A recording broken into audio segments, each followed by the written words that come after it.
What's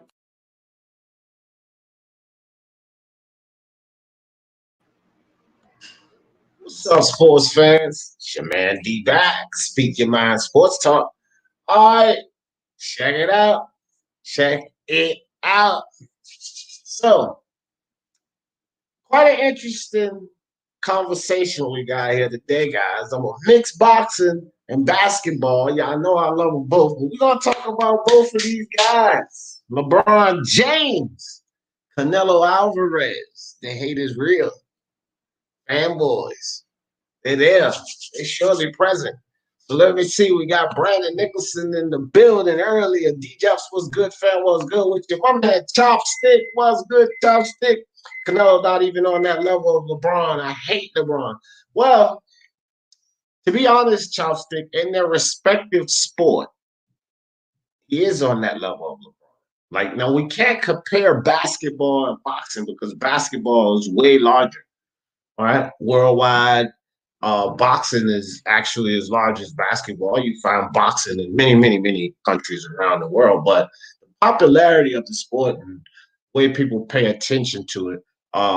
When you look at the U.S. Chopstick, basketball is big, but on a world level, both very, very popular sports. But in their respective sport, these guys are at the top.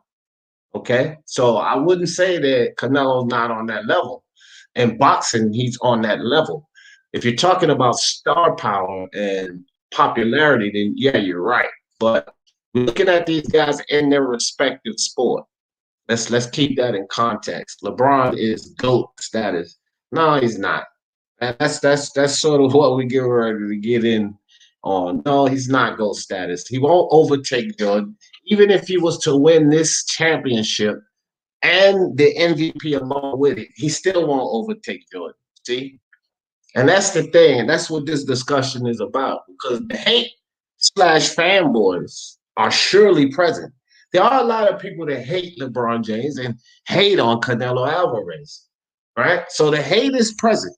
But the fanboys are surely present too. Because there are a lot of Canelo Alvarez fanboys. And for sure, there's a lot of LeBron James fanboys. Now, Chopstick, I'm not saying that you are such, but when we start talking about that GOAT talk, you're going a little bit overboard because this guy's not the GOAT. In my opinion, he's not past the likes of a Magic Johnson, Kobe Bryant, Kareem Abdul-Jabbar. Before we even talk about Michael Jordan, like he asked a lot of Lakers fans there, Chopstick. He doesn't measure up to the great Kobe. The great Kobe Bryant. So I don't know, man. So MMA champ in the building. Guess you were wrong, D. Wrong about what, man? I thought the NBA was rigged. No. We're gonna talk about that too, Chopstick. Because I mean, MMA champ. Because I put a video up. You idiot, LeBron James. I put that up yesterday, MMA champ. You might want to check that out. But I'm gonna start this conversation off. I'm gonna come back to this comment, and I'm gonna start this conversation off with that thought, MMA champ. So stay tuned, stay posted. I will be back. IBT in the building. What's good with you?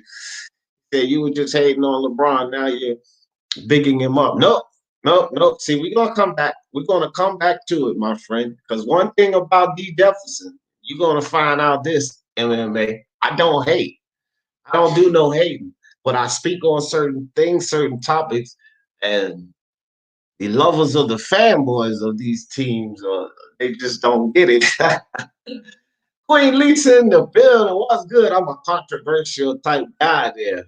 MMA champ. You'll get it. You'll get it soon enough. Julio Martinez in the building. What's good with you? He said, "Sup, salute D for the love of sports." I love it, bro. I love that. I love that.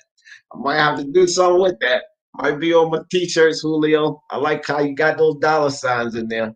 Fab FDY, what's good? I notice Errol Spence isn't in the discussion. He's not on their level. Yeah, for sure. That I agree with, Chopstick. No, he's not. Spence is my guy, but he's not on the level of these two guys. Not at all. Lisa said, "Oh, Cliff in the building. What's good? LFA salute. Triple talking D. What's good? What's good? Mike MXBC in the building. What's up, brother? Round gone one. What's good? What's good? What's good? He taking shots at young. No, I ain't taking shots at young guy. I'm talking about anybody. No, that is not about young guy. You funny, LF. Really 22, my man. 20 grand. What's good with you? What's good? What's good? Uh, Navarrete beats Teofimo. Okay, now you talking reckless. Teofimo will knock Navarrete little ass out. They ain't too small, dog. Stop that.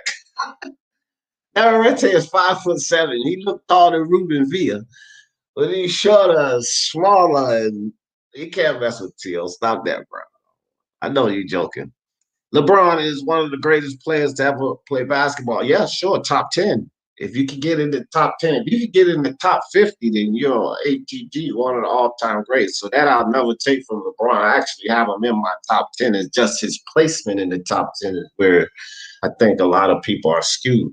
Can't put him past certain guys like Kobe Bryant. I think Kobe's above LeBron. I think that great Magic Johnson at this point is above LeBron. Kareem Abdul-Jabbar above LeBron. Let's not even talk about the great Michael Jordan. Not even a question. So it's all about his placement in the top 10 of all time. And I will agree that LeBron is one of the greatest players to ever play basketball. No argument there. It's all about his placement. That's what this is about. Chain with Ice, what's good with you? What's good with you? Freddie G in the building. All right, now we getting cooking. We got Freddie G in the building. No, he gonna speak on this LeBron topic. All right, guys. So I want to slide back up. Boxing Monster, what's good with your Boxing Monster? I want to slide back up to this comment from my man MMA Champ, and we're gonna get started from here. So check this out. Let me drop this link back in the chat too, just in case one of y'all want to come share y'all thoughts. I think this is a topic that we're going to have a lot of opinions on. So feel free to click the link, come up here and share your thoughts, and let me know what you think. Let me know if you think D. Jeff is off the rocker. A lot of times people do. No worries about that. I always say things that somebody don't like. That's just what I do. So, MMA champ said you were wrong, D. Thought the NBA was rigged. Well, the MMA champ, I guess sometimes things can be taken out of context if you don't hear everything. And I don't think you heard everything, fam. I actually had debates with guys saying that the the NBA is not rigged. I was actually on MXBC channel last night, stating how referees can play a part in games, but not always determining the whole game. Because if a team mounts a lead, if a team is that much better than the next team, then the referees really can't play part in that. They can give you some shaky calls, but just can't, outplay, or the referees can't determine the game if that team is that much better. And it's up to the team to outplay their opponents. But with this LeBron James and the Lakers situation, here's what I said, MMA champ. And if you think about it, I could actually be correct. Okay. So what I was saying about LeBron James and the video that I put out yesterday is that he's doing what he can to make sure that he locks in that finals MVP. And he's not playing with Anthony Davis the way he's been playing, right? So they lost the game. Now, if you pay attention to what I'm telling you, when he moves that ball through Anthony Davis instead of trying to do more on his own, the Lakers are hard to beat. But LeBron is on a mission right now. LeBron is on a mission to collect that second trophy. You see, he's holding two trophies. One of them is the NBA Finals trophy. That's what one of these trophies are. The other one is the most valuable player trophy, right? And that's what LeBron is seeking because he's delusional enough to believe that he will surpass Jordan. He's already self-proclaimed himself the GOAT, which is disrespectful to Jordan and many other greats because it's not up to LeBron to make that decision. It's left in other people's hand. And, it's somewhat narcissistic and egotistical to sit there and call yourself the GOAT anyhow. But that MVP, that finals MVP trophy is what LeBron wants to lock down. Now, MMA champ, because LeBron is not playing the way he's usually been playing, deferring to Anthony Davis, knowing that he's the guy to go to, the go-to guy on that team is Anthony Davis. It's simply not LeBron. LeBron has been playing in a different fashion because LeBron wants to do more. LeBron wants to put up more stats so that LeBron can collect that finals MVP. But in LeBron's effort, MMA champ, in LeBron's effort, he's caused these guys 2 losses. See? Because this is a 5-man team sport. You got 5 men on that court. 5 men. You have to include your teammates. You have to play the way in the fashion that got you there. See, LeBron being somewhat of a ball hog, LeBron taking more on his shoulders, LeBron trying to build these stats up and make sure that LeBron gets praised for being that guy. That's not the play that has gotten him there. This has been a team effort. And in conjunction with Anthony Davis, the 2 superstars together are going to be needed to win this championship. Now, the Miami Heat are clearly a weaker team at this point. Gordon Dragic and Bam Adebayo, 2 very important pieces on the Miami Heat's team. They're banged up. So really the Lakers should have taken this series, in my opinion, in 5 games or the sweep, right? But you have to play the way you've been playing that got you there. And LeBron's changing that form of play up. He's changing up now because he wants that finals MVP. And because LeBron's changing up, because he's not going through Anthony Davis the way he should be MMA champ, they find themselves allowing the Heat to have it 3-2. So MMA champ, you may say, is D. Jefferson, you were wrong. But, hey, man, I just might be correct there, MMA champ. You got to think about that. He only thinks about yourself is which yourself or himself, I think you meant, is what you're saying, because you're wrong. He can be a good team leader. Well, here's the thing. MMA champ, a lot of people have questioned LeBron's leadership. And you look at the point guards that played around LeBron. You know why Kyrie Irving split? He split. And Kyrie Irving had to say what he had to say because LeBron James and his style of play somewhat thwarts the point guard position, right? Because he wants to have that ball. He wants to build up those assist stats. He wants to hold that ball sometimes for 11 seconds before he releases it, which gives your team less time to work their offensive plays. The traditional point guard are Chris Paul, Ray John Rondo, Steph Curry, Tim Hardaway back in the day. These traditional point guards, John Stockton, Steve Nash, Mark Price, these guys involve their team. They involve the offensive set. They don't sit there and hold the ball for half of your shot clock.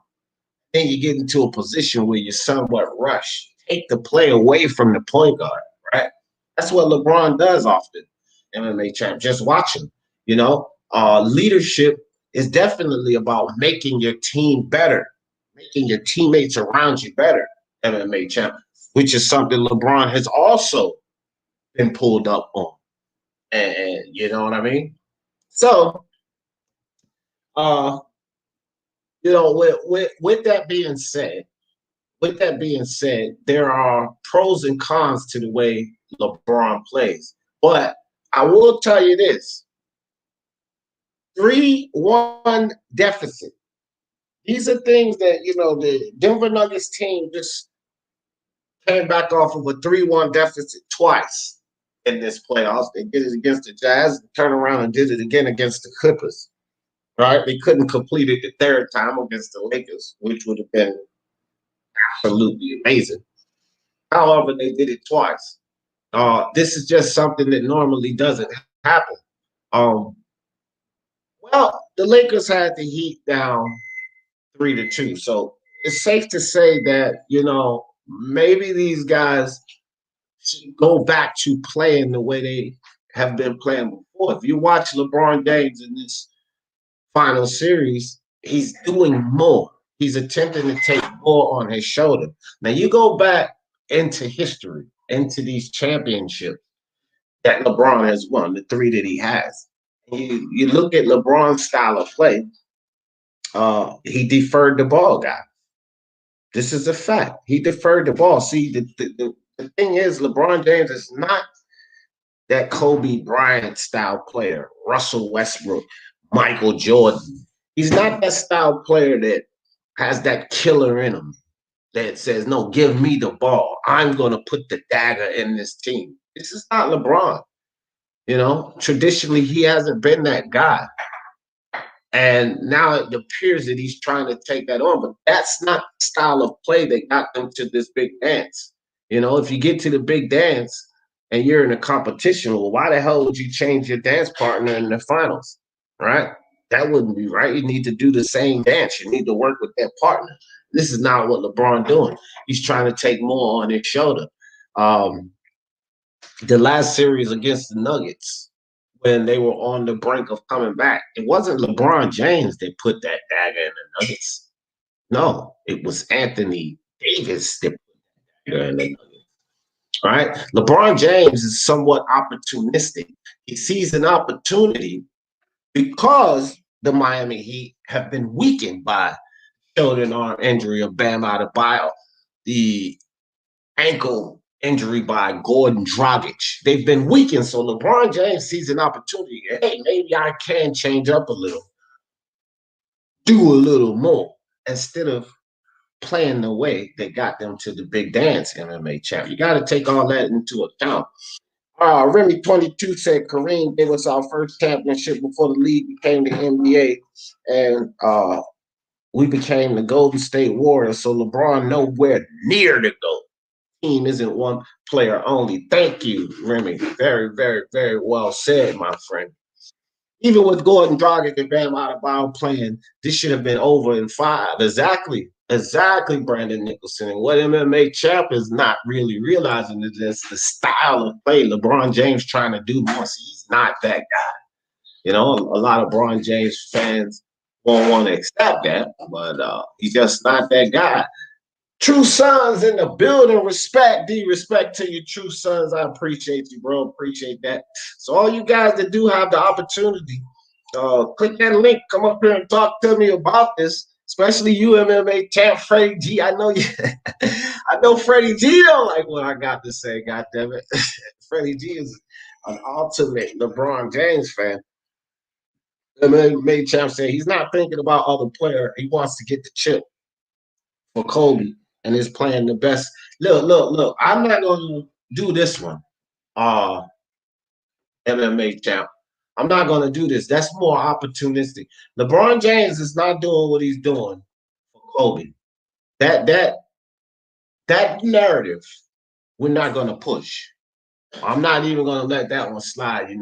I think that's disrespect to Kobe Bryant's passing and everything he did to the league himself. This is narcissism, self-absorbed play by LeBron James. This is not about Kobe Bryant. This is about LeBron James continuing to build his stats. LeBron James picking up that finals MVP, trust and believe. And it's about LeBron James winning this championship and LeBron James shining. This has nothing to do with Kobe Bryant. Now, the league, as far as the NBA league is concerned, a tribute to Kobe Bryant tying the Boston Celtics of 17 championships. Yeah, that may be a narrative there, but LeBron James, MMA champ, is about LeBron James right now. This is not for Kobe. He may say that, again, opportunistic, PR, popularity. That's what that's about. Of course, he will dedicate it or say that it's Kobe Bryant. That's beautiful, right? But a lot of true Laker fans, not LeBron James fans, a lot of true Laker fans are not having that MMA champ. I just had a diehard Laker fan in here yesterday. You just seen Remy 22's comment, diehard Laker fan. My man Raider from LA just came in here and was like, F LeBron James. He sees what he's doing because these are diehard Laker fans. Laker fans, MMA champ, are traditionally used to certain types of players, and LeBron James doesn't fit that bill. And I can guarantee you, if LeBron James does not win again next year, watch how the Laker fans treat him. This is not about LeBron. This is about a Lakers tradition. This is about what the Lakers are used to. And they're not used to some of this nonsense that LeBron James is doing. Don't take my word for it. You go ask Laker fans. That's what you do, and you'll find out. Kareem, Bill, Larry, Magic, Kobe, and Will are better than LeBron. You see that there, MMA champ? This is not a DJF thing. This is a basketball thing. LeBron James, again, stats don't do it all, man. Stats don't do it all. Chopsticks. KD dominated LeBron in the finals. There you go. Oh, here he goes. Freddie G says, Kobe and MJ never played with a dominant point guard. So how is Braun faulted, D? Well, see, here we go. Freddie G. Who says anything about fault? This is what you LeBron did. Now, let me let everybody know. Freddie G is a super duper LeBron James fan. You can't really say too much about LeBron James. It's sort of like, you guys know my man Get This Smoke. Y'all know Get This Smoke when we start talking about Wilder. You know how Get This Smoke just all of a sudden appears when we start talking about Wilder. Well, that's Freddie G when we start talking about LeBron. Freddie G don't like to hear no negativity about his man LeBron. I tell you that right now. But look, dominant point guard was not the point, Freddie G. And so to say that Kobe Bryant and MJ never played with a dominant point guard, that's irrelevant, really, bro, because they don't really have anything to do with what I'm saying. Michael Jordan, especially, and let's keep it on Michael Jordan right now, because this is who LeBron believes he's better than. This is who LeBron self-inflicted his or self-proclaimed his position of being over Jordan. Let's stick to Jordan right now. One thing's for sure, two things for certain. Jordan made the players around him better, and LeBron just simply doesn't. And that's the difference. It's not about a point guard. I'm saying that Jordan and the point guards around him were still able to perform. Think of B.J. Armstrong, Craig Hodges, Steve Kerr, these guys, John Paxson. They were still able to perform. Some of these guys were even noted for getting the Bulls over some of these games in the playoff series. They were still able to perform and do their job and become Hall of Famers. LeBron James has traditionally frauded the point guard position. They're not able to develop under LeBron James. It's a known fact. He had a superstar point guard at Kyrie Irving, but it was just because Kyrie Irving was as good as he was able to do what he was able to do around LeBron James, Freddie G. So it's not even really a question as if, them playing with a dominant point guard. That's really that's neither here or there. Father Jack Hackett in the building. Oh yeah, we get into the boxing side. I'm gonna attach all of this in a minute. Give me a second, Father Jack Hackett. I'm definitely going to attach this to, because I think that there's a similarity in these guys in their respective sport. If Braun wins the ring and finals MVP, he'll have 4 in both. X, wrong. That's not true. Not even at all. Freddie G, go check the stats and then come back that he won't have 4 in both. He'll have 4 championships, but he will not have 4 finals MVPs. So you might want to go back and check that. But The guy he says that he's better than Freddie G. Michael Jordan is 6 for 6. Think about that. 6 times he stepped on the finals floor. 6 times he got the win, and 6 times he got the finals MVP. So you think about that, Freddie. Got a call. What's up with your sis cat in the building? What's good? What's good? Boxing Monster said empty stats, not real stats. Yup. Tell him, Boxing Monster. Tell Freddie G. BK, what's good? D for president. Hey man, I don't know, man. I don't know if I would want that job, man. Appreciate that, BK. Catacol said, I can't remember who it was, but someone on ESPN said the championship is the most important um, on in LA history because of LeBron James. Freaking shit. Yeah, I don't know who that was. They say a lot of ignorant shit on mainstream media, but LeBron James, how could that even be remotely close when this fool has one?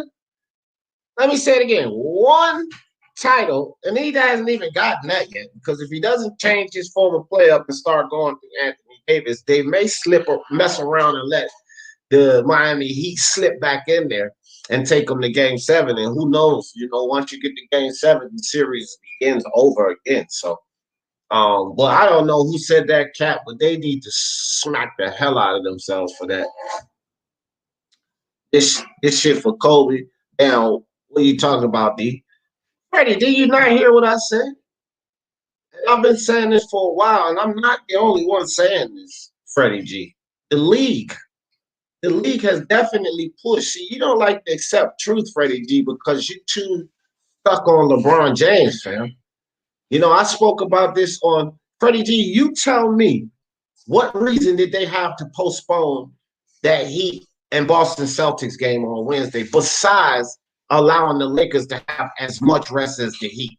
You tell me why they did that, Freddie G. See, you gotta read between the lines and get out of LeBron for a second, man. Sometimes you really gotta do that and look at the grand scheme of things. LeBron calls for more fouls, and then man. I've seen. I should make a compilation myself, edit it, and show LeBron James how much he cries. It's damn near every time the whistle blows. Cry, cry, cry, cry, cry, cry, cry. Yeah, for sure, Brown gone one. I've been hearing the Lakers fans attacking LeBron fans on certain. Oh yeah, me too, Brandon Nicholson. They have. Lakers fans have been attacking LeBron fans, and if Freddie G was on those platforms, he'd be getting attacked too, because these LeBron lovers tend to believe, Lakers tradition has nothing to do with LeBron. The Lakers fans, Freddie G, are used to a certain thing. And if you think LeBron is delivering that, you're crazy as hell, Freddie G.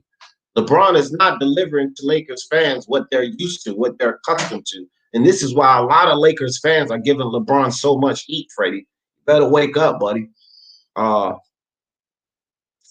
Jimmy Mack in the building. What's good with you? Father Jack Hackett, appreciate you again with the super chat. Eddie Valencia, what's up, brother? He says, I always say this of LeBron.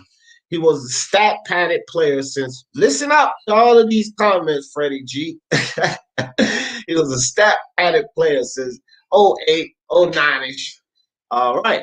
He can win 10 titles and score 100K points. He still ain't going to be in the same planet as Michael Jordan and a lot of the other all-time greats. Bro, I will agree.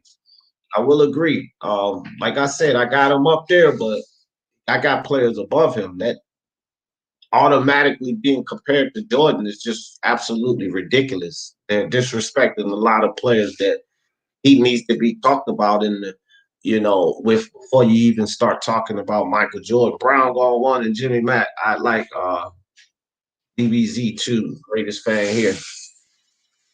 That's fair criticism, D, not bullshit. I'm allergic to that. Yeah. All right. Well, you gotta eat what I'm talking about right now for a second. I'm very narcissistic. Damn sure right. I got that actually in the description. He's very narcissistic. LeBron is. Freddie G, how is for Kobe when the goal of every team is to grab a chip? Bruh, stop it. Freddie don't want to hear nothing about LeBron, man. Let's keep it real. But look, let me slide on down to the comment section. Put the link back in the chat too, in case one of y'all want to jump on here. But I want to get this idea of how I'm actually attaching this to Canelo Alvarez. Here's the similarity, guys. And remember, we got to keep it in the respective sport. Both of these guys have a lot of haters. Well, both of these guys have extreme, diehard fanboys, whatever you want to call them. They both have that too. They both don't. They have fans that's not really willing to listen or to account for their downfalls or what have you. And then you think about the asterisks, right? So we look at LeBron James and the stat pattern and stacking the decks to win on teams and all of this stuff. It's a difference when a team is built. You look at Michael Jordan, they started to acquire players. Jordan played in a way he pushed them to get better. He pushed them to be in position, and these teams grew together. It's a difference from doing that than basically giving up on your team like LeBron did in Cleveland, taking off and going to build a super team. This is what LeBron did, Even with the Lakers, you get Kobe Bryant sat on the bench. Remember Eddie was starting. Eddie was starting. And LeBron James was sitting on the bench. I mean, not LeBron James. Kobe Bryant was sitting on the bench. It had to be built. These teams were built to championship status. They didn't go collecting Anthony Davis's and all of that and building this super team. So this is a hash that they have for LeBron James. Samuel Shaw in the building, Mark Unrivaled. With Canelo Alvarez, you hear it all the time, the weight clauses and picking the certain guys. So both of these guys have done what it's taken to achieve and accomplish, right? But there are definitely asterisks on, or at least fans put asterisks on their accomplishments. Now, I'm going to tell you like this. LeBron James deserves everything he gets, in my opinion, when it talks about stacking teams. This is a new element. This is actually the way it is in the NBA. And I'm not going to say that other teams haven't done it. Kevin Durant came behind him and did the same thing. So, yeah, but it's LeBron James that brought this to the table. Now teams have jumped on the bandwagon and picked it up. But Freddie G, what did LeBron James win in Cleveland? What did LeBron James win prior to going to get two other superstars on his team? I want you to tell me that, Freddie. All right. And with Canelo Alvarez, he's getting criticized from a lot of fans for bouncing around, collecting titles. Yeah, he's fighting a lot of champions, but he's bouncing around collecting titles. What about cleaning out the 160 division? You look at Rocky Fielding, we knew he was a weak champion. And Canelo went up there to beat him just so that he could collect that up, right? So these guys have championships, LeBron James and Canelo Alvarez, but there are fans that put certain asterisks on their accomplishments. The hate and the fanboys are surely present for both of these guys. Both of them. You know what I mean? All right. All right, Mark. Appreciate you, fam. Appreciate you. Say what you want. What is that? GES was made from the bottom. Oh, Golden State. Is that supposed to be GWS? Was made from the bottom up originally. LeBron James has manufactured all of his chips. Yeah, he has. That's one of the asterisks that are put on his name. Playing manager, playing general manager of the team instead of playing basketball. Freddie, you can't deny that. You can't deny that. Freddie, he said a gotta go. I'm not finna argue about the Lakers wanting to win for Kobe. If you don't understand, listen. Freddie G, you didn't. That just means you're not willing. That's all that means. I just put you on mute, boom, because it came in with a lot of feedback. When you're ready to, say something, just come up off of it. Freddie, it's not really. All right. You got a lot of feedback, bro. Still? You hear me? Yeah, I hear you. All right, I just put you on mute. All right, hold on. I'm just putting you on mute till you talk because it's a terrible echo. Like I want you to stay out, but I'm just gonna have you on mute till you talk. As soon as you came in, it was a terrible echo. But yeah, Freddie, you gotta accept the facts, man, for real. You gotta accept the facts. And I'm not saying that the Lakers team, they're playing for Kobe. My statement was about what the league is doing. They're pushing for this. Look, they gotta bring in money, Freddie. Okay? It all comes down to money. Regardless of your fanship over LeBron, things come down to money. These leagues are billion-dollar leagues, man. Billion-dollar leagues, okay? And that's just what it's all about. So, Camacho, what's good with you? IBT. Yo, man, I love basketball. Oh, cool. Cool. Come up here. What's up, Boom? You hear me good? You don't got no echo now, do you? Let me see. No. It wasn't you. Okay. It was me, but no, it's no echo now. But what's up, bro? Nothing much. I just wanted to come in and cook with you about the whole LeBron situation. And I do agree. LeBron really, to me, I wouldn't compare him to Jordan. Just not in the comparison they do to Jordan, I understand. But at the same time, Jordan has never lost really in the finals. You know what I'm saying? So Jordan don't lose in the finals. And also, LeBron has been playing in the NBA since he was 18 years old. So think about it. If Michael Jordan was able to play from 18 until he retired, what you think Michael Jordan would have did?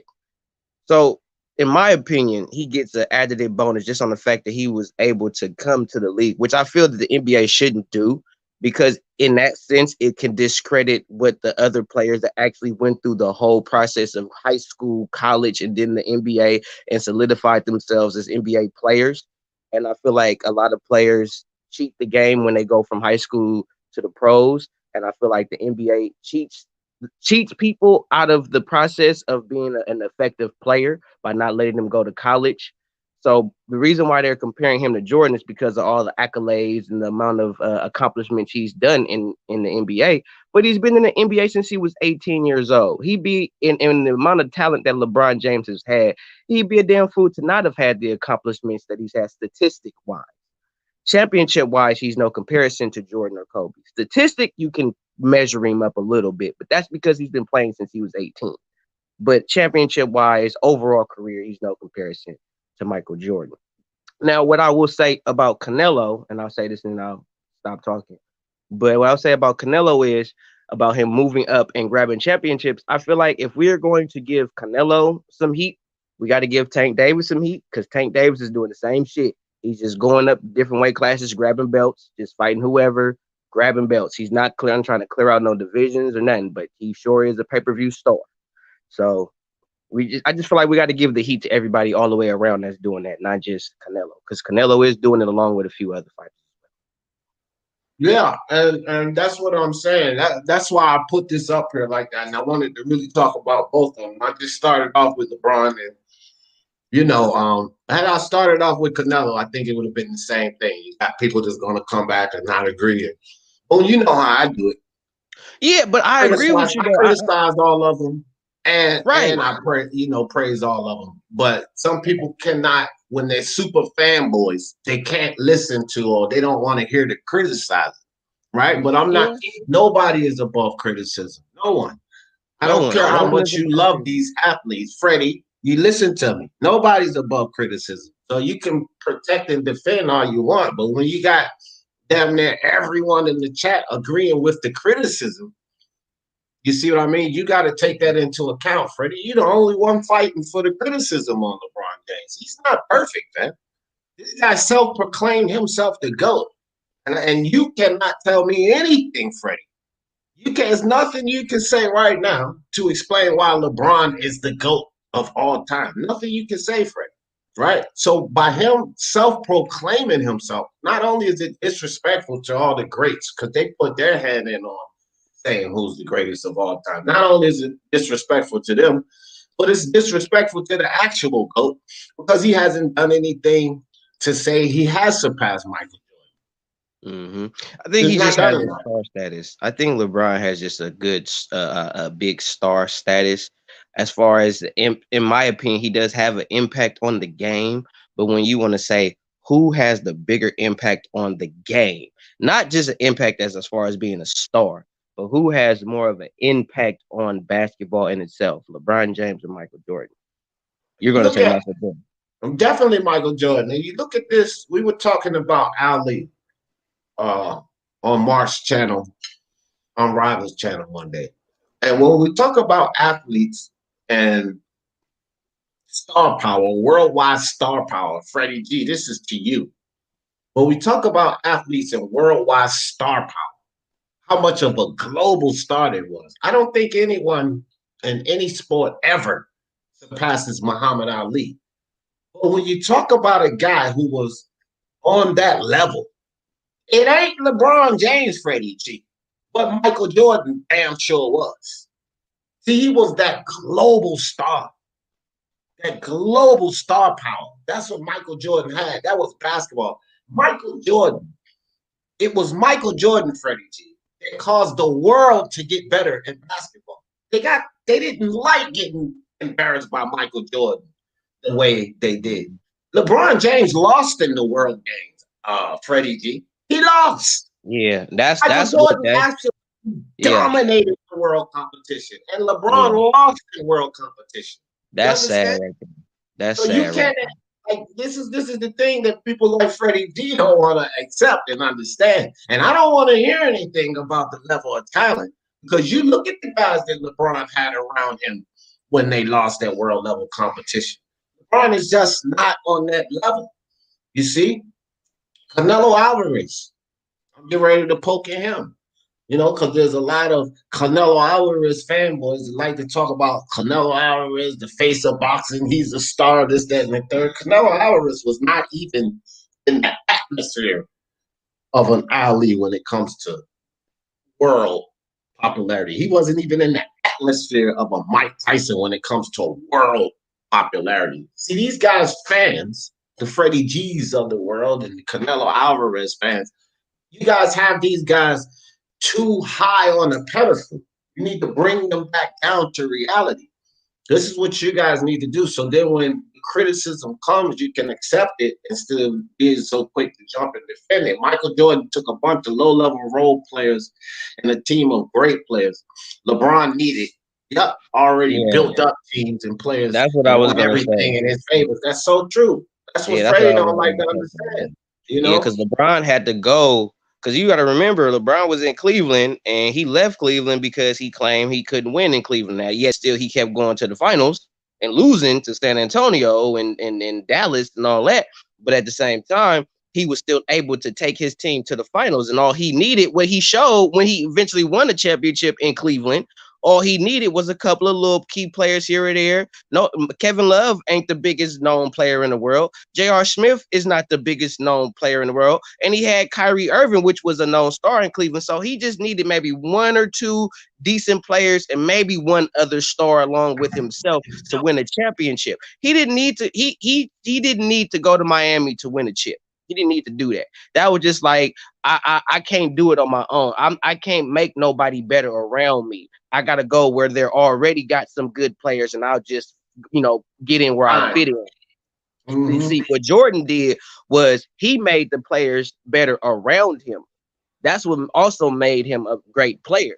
LeBron didn't really start to do that until he got with Kyrie Irving and Gerard. That's when I saw LeBron actually start to make the players around him get better and all that was when he had won the championship with Cleveland. Unfortunately, that was against my Warriors, but that's another topic for another day. But until that, I don't really see him doing too much. Even what he doing in LA, like playing general manager. Yeah. Well, and see with that though, I want to tell you, I think that's actually a good business move by LeBron James. Um, I'm not even going to lie because I hear a lot of people saying this about him playing general manager and all of that, which I do agree with it.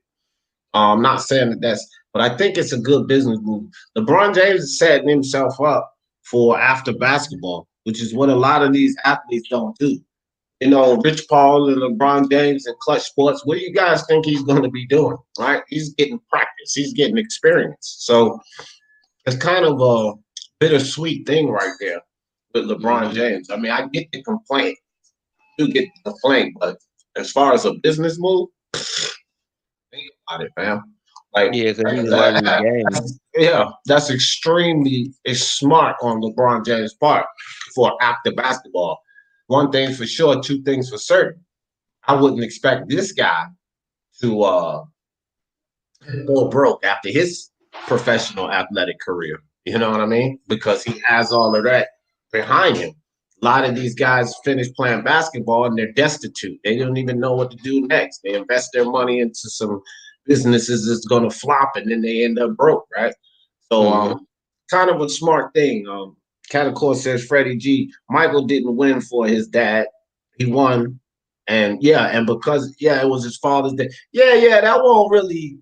Listen, man, a dedication to your father, who was killed. I mean, come on, Freddie. You can't. I don't know, Freddie. I don't have LeBron in the top 3 of all-time greats, Freddie G. I wouldn't even mention LeBron with I barely even mention, and this is funny that we finna touch on this, but it's one player that I would actually put above Michael Jordan. One player, and it is not Kobe Bryant, and it is Kareem Abdul-Jabbar. Yeah, that's the only player I put above Jordan because he has more points and more rebounds. Statistically he has more of everything, championships. And they're tied. They're tied with titles, 6 and 6. Right. So I got Kareem. Right. I got Kareem above everybody. I wouldn't even put LeBron in the same breath as Kareem Abdul-Jabbar. It's just the fact that we got to debate him and Jordan is one thing, but to put him in the same breath as Kareem Abdul-Jabbar is kind of an insult, bro. I even think LeBron wouldn't even want to be mentioned in the same token as Kareem Abdul-Jabbar. Now that's a common argument because a lot of even like all-time greats themselves, basketball players, that's a common argument about Kareem and Jordan. And I think that when I start hearing that argument, I think it's valid. And this is why I say that it's valid. But for the NBA, I actually have Jordan as GOAT. But for greatest basketball player of all time, I have Kareem. Right? And I'll explain this. Kareem Abdul-Jabbar, before Jordan came along, Kareem Abdul-Jabbar, hands down, no question, was the greatest collegiate player and professional basketball player all at one time. And it was no question. You see what I mean? And then so when Jordan came along and did what he did in the NBA, I'm on the Jordan side of things, and I don't mind people that have Kareem. I'm on the Jordan side of things, as greatest NBA player. But when you ask me who was the greatest basketball player of all time, to me, it's hands down Kareem Abdul-Jabbar. If you ask me who was the greatest NBA, who was the GOAT of the NBA, I would say Jordan. But you can't tell me. That's going to go over their head, too. That's going to go over their head, D. Right. You can't tell me that Michael Jordan was an overall greater basketball player than Kareem Abdul-Jabbar. I will argue you down with that at every angle because he was, hands down, still considered the greatest collegiate player ever. He dominated on a level at the college side that no one has ever seen before. And then he brought that excellence over to the NBA. And it wasn't until young Michael Jordan showed up that there was ever any question. Kareem was the man. You know what I mean? The reason Kareem scored so many points, it's not like LeBron James. Let's get this straight. Kareem didn't score points in the fashion that LeBron scored so much. LeBron scored so many points because, one, he facilitated that ball a lot early in his career, even later in his career, but he didn't have the level of talent around him a lot of times I'm talking about efficient scores as Kareem had. But Kareem and that skyhook that he created, let's get this straight. Kareem created that shot, was so unstoppable with his height, is why he was able to amass these points. That's different than how LeBron did it. LeBron stat padded. He stat padded. You know what I mean? He did what he had to do to it was Kareem being so unstoppable is why he amassed the points he amassed. So, and also, you know what I mean? When somebody asks me who's the greatest basketball player ever, I gotta go with Kareem. But if you ask me who's the greatest NBA player ever, then I would say Jordan. Yeah, and then to say also, we also have to touch on the fact of the time. And I'm not saying the time as far as the physicality of the game. I'm just saying the time frame of mankind and the state of the country of the time that Kareem played in. Being the fact that he was an African American player in that time, he wasn't going to get the notoriety and the accolades that he deserved as a basketball player of that time. Now, if a player of Kareem Abdul-Jabbar's caliber were to play today, he would be getting shoe deals, endorsements. And you got to understand this too. Kareem Abdul-Jabbar did not like doing interviews. He did not like talking to the press. He was not that guy. He was there to play the game, go home, be with his fam bam. That's what it was about. But he did not get the notoriety and the respect that he deserved as a great player because of the era that he played in, being an African-American player, and also being in the shadow of Magic Johnson. So being in the shadow of Magic Johnson is another thing as well. But I also feel like Magic Johnson wouldn't have won half of what he won if he wouldn't have had Kareem. Yeah. I mean, and vice versa too. Vice versa. Yeah. Well, I don't know. I don't know. You think Kareem would have won without Magic? You think Kareem would have beat Bird without Magic? Well, I'm saying on that particular team, you know, the way they had it built, maybe not. But to say that like Kareem could have had success without Magic, you know what I mean? Like, okay, so look, he won before he ever landed in the Lakers. He won with the Milwaukee Bucks in a terrible environment. Remember how racist that this was part of the reason he left the Bucks. He was catching racism from his own organization. And he still won a title in that environment. You feel me? So he could have went to a different team and found success. I don't think without the arrival of Kareem Abdul-Jabbar does Magic Johnson find the success that he had. I think Kareem could have pretty much went around and found success. You feel where I'm coming from? Right. Gotcha. Yeah, but the Lakers setup, the way you're talking about, no, I think they both needed each other for that particular setup. Yeah, I agree with that. Yeah. But Freddie says, I said multiple times that LeBron is not the GOAT. What else? I don't want you to say, no, it's not that. It's just I'm going to keep poking at you because your boy said he's the GOAT. Right? So you say he's not the GOAT, but LeBron self-proclaimed him the GOAT. This is why he gets knocked down to size, Freddie G. You even agree with this because you're saying he's not the GOAT. This is why your boy gets knocked down to size because when you're that narcissistic and egotistic to say I'm the GOAT after I beat Steph Curry, get out of here with this, man. Get out of here with this. Ian Williams fighting soon. Is he really? Yeah. I'm not going to make this long. Well, I don't know. Maybe I will. Maybe I won't. Alistair, what's up with you, dog? What's good, D? Chat, everybody. Man, LeBron's smart, man. He knows exactly what he's doing, and I like it. I mean, he's the only guy outside of Kobe. He's the only guy that's really challenging MJ, and I like that because now he just broke Kobe Bryant's record, right? He passed Kobe Bryant. He passed MJ. He's trying to get to Kareem, and I like the fact that he's aware of it and he's trying to go after it. Not a lot of people just stat pat like that, but in generations to come, I think that's what's going to happen. Is people are just going to try to stat pat. Like LeBron is doing unreal things, and it just shows like how great of a player he is in today's basketball.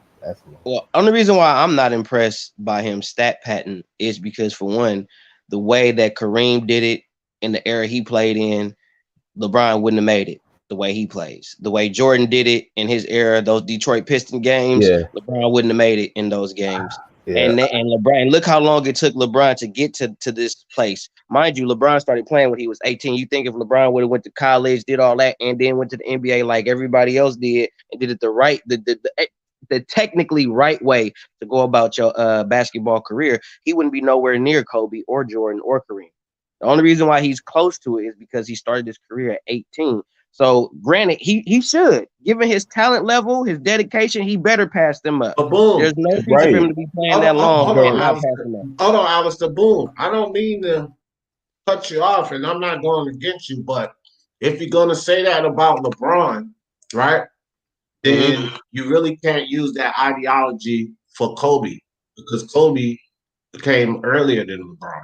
Remember, he was straight He out of came high at school too. 17. Yep, 17. 17. And he was straight out of high school too. So if you're gonna take that away from LeBron, then you just got to take Kobe out of that conversation too, right? Because his career, his in professional career, was extended for as long as it was because he skipped through college as well. This is what I always say about these players. This is it's a pro and con thing to it because you got guys like Darius Miles, and most people that aren't really basketball fans, they know LeBron, they know Kobe Bryant, but they don't know no damn Darius Miles. See, Darius Miles probably should have taken the college route, right? He probably should have, but I always say you can take an ACL injury or you could tear some ligament that destroys your entire career. And if these guys have the talent that LeBron James, Zion Williamson, Kobe Bryant, they have the talent to go to that next level, to hell with that college thing, bro, because college is only about money. That's all the NCAA is about money. Exploiting these kids to make them billions and billions of dollars. That's what college is about. I don't want to hear the development. There is an element to develop in the right way by going through the college system. But if you're talented enough, forget about college because they're not really doing anything but exploiting you. This is why they came up with the one and done rule. That was all about money. That whole one and done and the way they accepted that with what was that coach? I can't even remember. But that one and done rule was so that we can get paid at least 1 year off of it. It's not about development. One and done is not about development. It's so that the NCAA can get paid at least 1 year off of these. You know what I mean? And so if a 18-year-old, or let's say, since I have him up here, 15-year-old Canelo Alvarez, why the fuck should he mess around through the amateur ranks when he can beat grown men already? Right? He went right into boxing at 15 years old on the professional level. Why the hell should he mess with the world games and golden gloves and all of this if he already has the natural ability and strength and fortitude to beat grown men already? Right? Because athletics is one injury away from ending your career. And that's just about any, impact sport, football, basketball. You take one bad injury and everybody know Friday Night Lights, the Booby Miles story. Man, that still hurt me, man. That's what I'm saying. So why risk being the Booby Miles? Why even take that risk when you have the talent to do it at a professional level? So I never really put a knock on these guys that decide to go to the professional level if they're able to achieve. When Kobe Bryant came in, he hit the league, he smashed them. When LeBron came in, hit the league, he smashed them. When Darius Miles came in, not so much. You know what I mean? And but I will say, to be the devil's advocate to that, is the players that, not just the devil's advocate, because I do agree with that to some avail, but because of the players that in college football that go to the pros in their junior year or after their junior year, they don't go back for their senior year, because there's been a few players that have stayed in college for their senior year, tear their ACL or ruin or injure themselves, and it ruins their chances of getting drafted or being a high draft pick in the NFL draft. So I understand that completely. But what I will also say as a devil's advocate is the players that are really talented, that we see that are extremely talented on the collegiate level, and we think that these dudes are going to be this masterful player on the pro level, and then they turn out to be a bust. So I think the collegiate level is needed, and I feel it's a purpose for it. But at the same time, also to your credit, that I agree with, that they do want to exploit the players. They do want to exploit the students, and for them to say that they want to make money off of selling the jerseys makes it not even fun anymore to play football for these colleges. It actually makes it to the point where you might as well just go to the pro level, because if you are a star player in your high school, you're going to want to go to the college that's going to sell your jersey the most and that gets the most notoriety. Hence, Alabama, Florida State, Florida. You know where I'm going. So there are going to be more 5-star blue chip caliber players that'll go to those colleges to get their jersey sold more so than to get an education. It won't be about getting an education anymore. It'll be about where can I go to make the most money. And if that's the case, that defeats the whole purpose of the professional athlete. You know what I'm saying? Right. If you're going to make money in college, why go pro when I'm making all this money in college selling my jersey? And at this point, a lot of these collegiate kids don't even go to college for education even now. So, and a lot of them are getting pushed through college just because they are a high caliber player. So I think that with that a lot of players should go through the collegiate ranks to get that experience, to get the notoriety, to learn how to deal with the media. Because a lot of these players that are coming from high school to the pros, they don't know how to deal with the media. They're going right into the lion's den. You got cameras on you all the time. And I think that's unfair for a young 18-year-old kid that may not be ready for that. Right. Let me ask y'all this, and everybody in the chat too. Young God, what's up with you, fam? Young God in the building. Let me ask y'all this too. I want y'all in the chat to answer this too. In their respective sport now, let's not do it by people because basketball has a lot more fans, but in their respective sport, who do you think gets the most love and who do you think gets the most hate between Canelo Alvarez and LeBron James? I'll start off with you, Alistair. Who do you think gets the most hate in their respective sport? LeBron James or LeBron?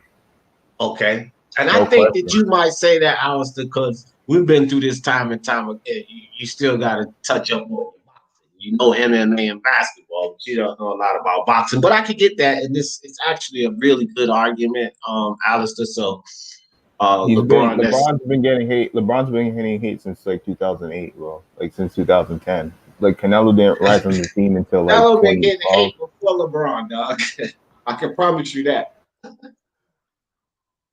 I mean, like LeBron's been a celebrity since he was in high school. Like Canelo rose on into the scene like way later. Yeah, but see, Alistair, I just told you to keep in perspective their respective sport, right? Remember, basketball is more popular than boxing, man. Why you got to keep it in context. So, boom, because you know both sports very well, and everybody else in the chat too. Which guy do you think gets more hate in their sport, LeBron James or Canelo Alvarez? Now, I would ask overall hate or just sport-wise?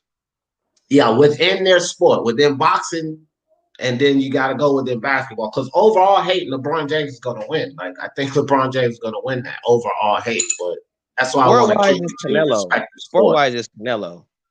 You can't hate on LeBron sport-wise. The man has been to the NBA Finals multiple times. He's a proven stat-wise player. I mean, like, it's kind of the if you want to hate on, now you could try to hate on other stupid shit with LeBron, but to just hate on him as a basketball player, I can't do that. But the moves that Canelo makes in his boxing career, the people that he's fought, all the you ain't fought this, you ducked this person. Only person, and I'm saying this as a shout out, the only person that I constantly see that no matter what is said about Canelo will always come up with something positive about Canelo is Boxing News. Everybody else I notice always finds something negative about Canelo. It's always something negative in the news about Canelo. Every damn day you're gonna hear something negative about Canelo. You know what I mean? So that's Nuke why ain't the only one though. I'm part of 150 or 42 channels, boom. Trust me to believe. Nuke ain't the only one, boy. It's so. Well, I'm saying as far as what I watch.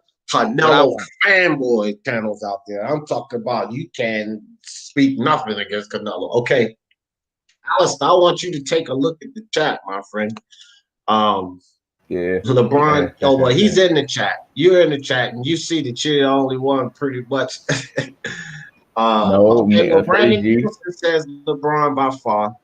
Young God says LeBron. Lisa says LeBron. Okay, LeBron Yep. gets So how more can hate. you hate on LeBron as a basketball player? What you gonna say? Because I feel like basketball, in my opinion, like you said, like popularity and stuff like that. But he said, you know, it's not a really popularity That contest. says Canelo. Monte Carlo says Canelo. See, here's the thing, and this is why, and I like it. I like all of you guys' answers. Don't get me wrong, and I think it's close. I don't think it's by far. I don't agree by far, Freddie. Or listen, Canelo Alvarez. Let me explain something to you guys that are saying LeBron by far. Canelo Alvarez has fought champion after champion after champion, right? LeBron James ain't won no damn championship after champion. He don't have three peats like Kobe and Jordan. Canelo Alvarez is winning champion after champion after champion, but they're still, like Catacor said, they're finding ways to hate on his excellence. They're creating ways to hate on his excellence. Now, in LeBron James's case, I've consistently sat up here and defended him as well because people take it too far with the LeBron James hate as well.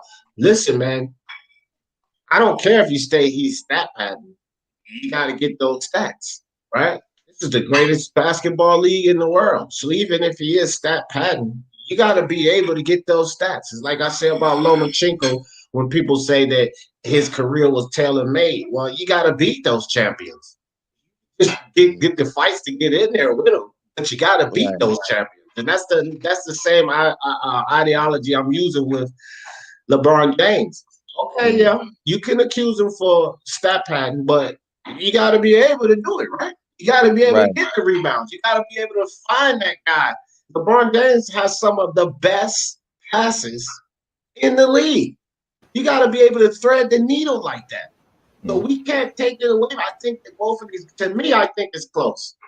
I wouldn't really say, because I love both sports and I analyze and break them down. I just wanted to see you guys' opinion, right? But I think it's close. I think these guys equally get as much hate in their respective sport. I really do. I think that Canelo gets undeserved hate and LeBron gets undeserved hate. I've constantly defended these guys, both of them, on so many levels. Maybe Canelo because his own fans booed him at the fight. That's what I was gonna say. Like Canelo, I say Canelo was literally for what he just said. Only reason why it was because what you said about LeBron as far as in his sport. Now overall, like you said, overall it's LeBron's hands down. I mean, LeBron got Fox News shitting on him. He got the president shitting on him. Like the person who get the most hate is obviously LeBron. But I'm saying in the respective sport, Canelo could do nothing. Like Canelo could demolish the Charlos. He could demolish everybody. He could go fight better BF, beat him. It's gonna be somebody somewhere that's gonna say Canelo is this. He was juicing, blah, blah, blah, blah. It's gonna be some negative said about him, no matter what he do. LeBron could win a championship this year, and he's gonna be the GOAT, the greatest, this, that, and the third when it comes to basketball. But when it comes to overall hate, LeBron got pretty much everybody beat pretty much aside from the president. But basketball wise, sport wise, I don't see where you could hate on LeBron basketball wise. That's okay. What I'm saying. So Freddie, see this is why I be coming at you, dog. He said DJ MF literally hate on LeBron because he went to another team, changed workplaces, fans burned his jersey. Let me explain something to you, Freddie. It's how LeBron left, dude. See, you just it's like you just ignored all of that. Do you remember how LeBron James abandoned Cleveland? Hey, did you see what happened when he went back? Did you see what happened when he went back? But I want Freddie to understand this. I mean, were you watching basketball when he made that move, Freddie? Were you into it? You know, it's a difference when you announcing you respectably leave a team it's in the fashion that LeBron, that was disgusting.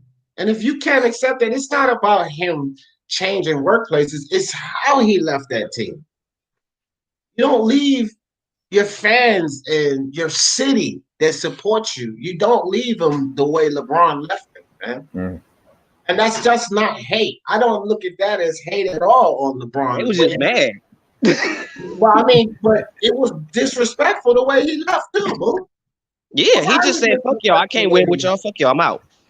Right, but See, he I have didn't, to you know, disagree. the announcement was when he was chilling in Miami. I'm just talking about, look, bro, it's a difference between deciding to move on and abandoning your city and your team. He basically Right. abandoned them. Right? That's what he did. So it's a difference. It's not about this going and changing workspace. He abandoned the city and the team, bro. He's an Akron native. He's an Ohio native. You abandoned the people that supported you the whole time through. Now, I think that LeBron James should have left Cleveland. And I said it back then. I said fans are mad, but he should have got the hell out of Cleveland because Cleveland at that time would have turned LeBron James into another Allen Iverson story. They weren't putting the right pieces around him. For the love of God, bro, the best this dude ever had was Mo Williams and a Zydrunas Ilgauskas, Exactly. right? That was the best he ever had. And I'm like, it just reminds me so much of the 76ers. The best they ever gave Allen Iverson was old Dikembe Mutombo and an Eric Snow, right? So it just was like mirror image of what the 76ers was doing to my man Bubba Chuck. And I was furious back then for Bubba Chuck. So when I looked at the LeBron James scenario, and I was like, I don't blame LeBron for leaving Cleveland because it's just a 5-team sport. You got to put the right pieces around. What the hell y'all expect him to do with a damn Zydrunas Ilgauskas and Eric Snow? How far you think Ricky Davis and Varejao, right? Those were the best two combinations this dude ever had. An inconsistent Ricky Davis and Varejao, which I really like Varejao. And I like Zydrunas Ilgauskas, but Eric Snow was inconsistent. Right? That's the best they ever gave this guy. And so he had to make a move. Right? But then when you make a move, if you just simply get traded to a team and you try there like they used to do back in the day, that's one thing. But you abandon your city, you abandon your team, and then you go stack the fucking deck. That's why he got so much heat, Freddie. It's how he left. It's how he left. And you got to accept that, man.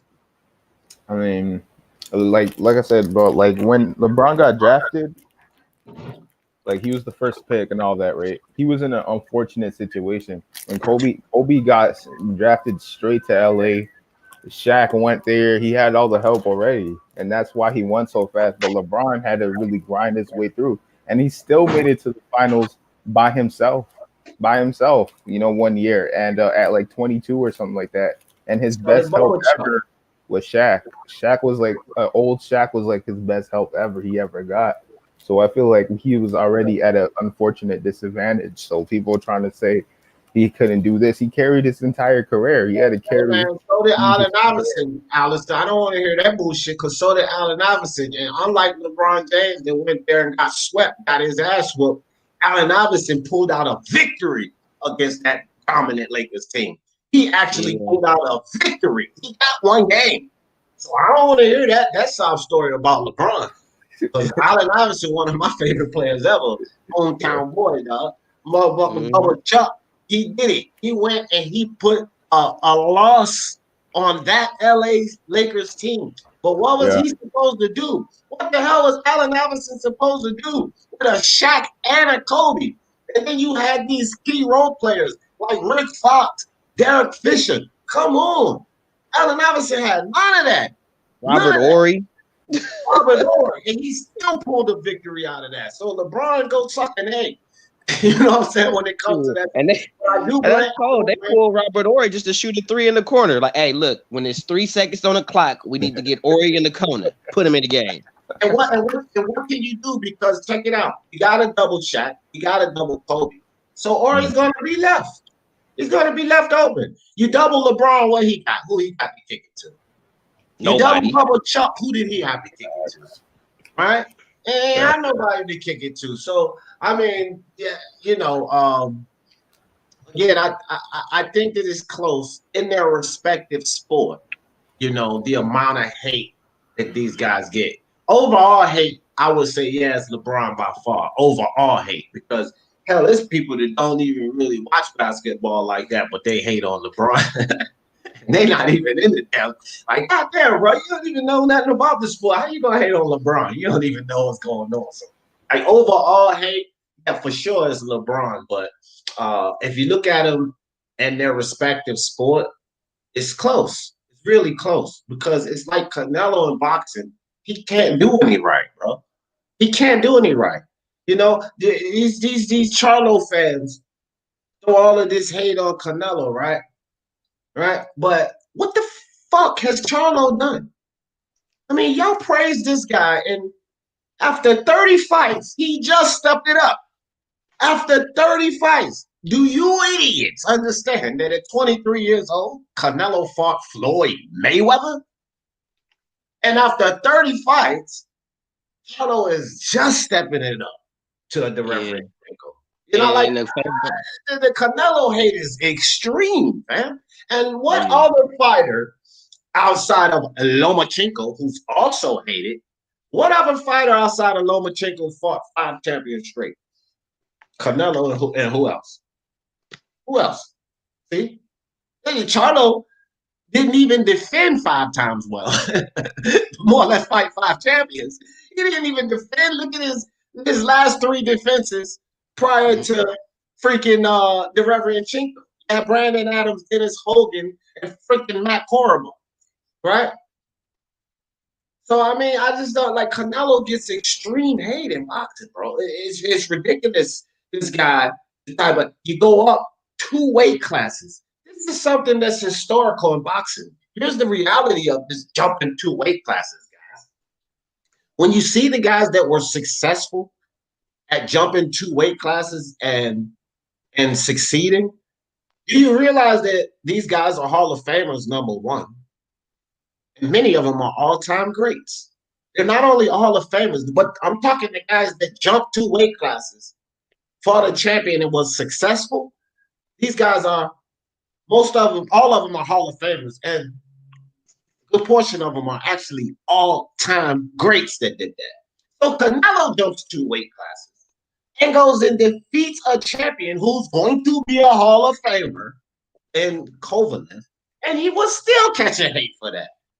Kovalev took a dive. Canelo picked him because he was on his way out. I mean, are you kidding me, guys?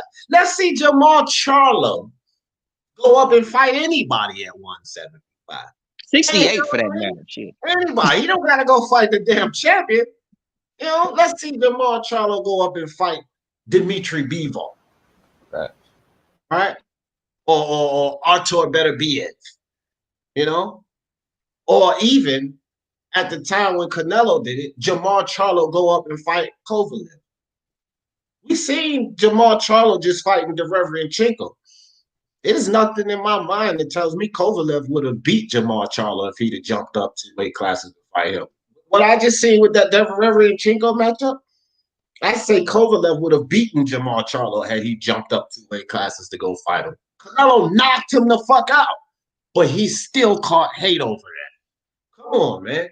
In their respective sport, it's close. It's close. It's like it's close which one gets hated more in their respective sport. Overall, I'm with you guys. It's definitely LeBron overall because I find myself having to defend LeBron more than having to defend Canelo. Like overall, I find myself having to defend LeBron more because people take the hate with LeBron.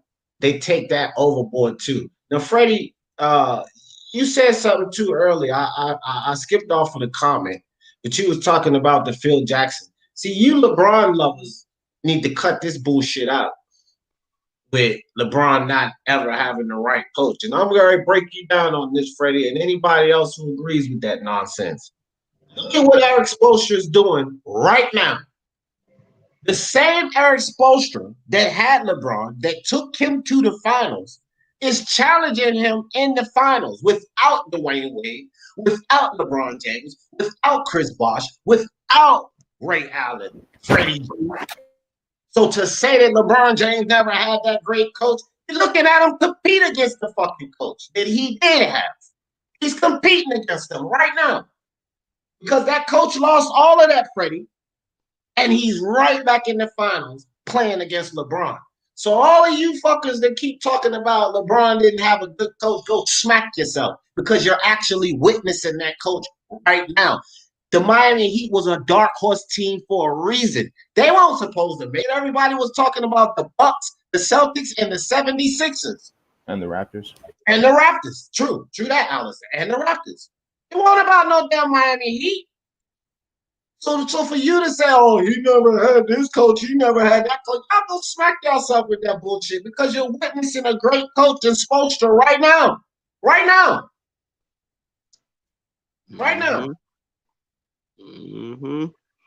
You know, it's something that Category said. I wanted to touch on her comment that she said. Okay.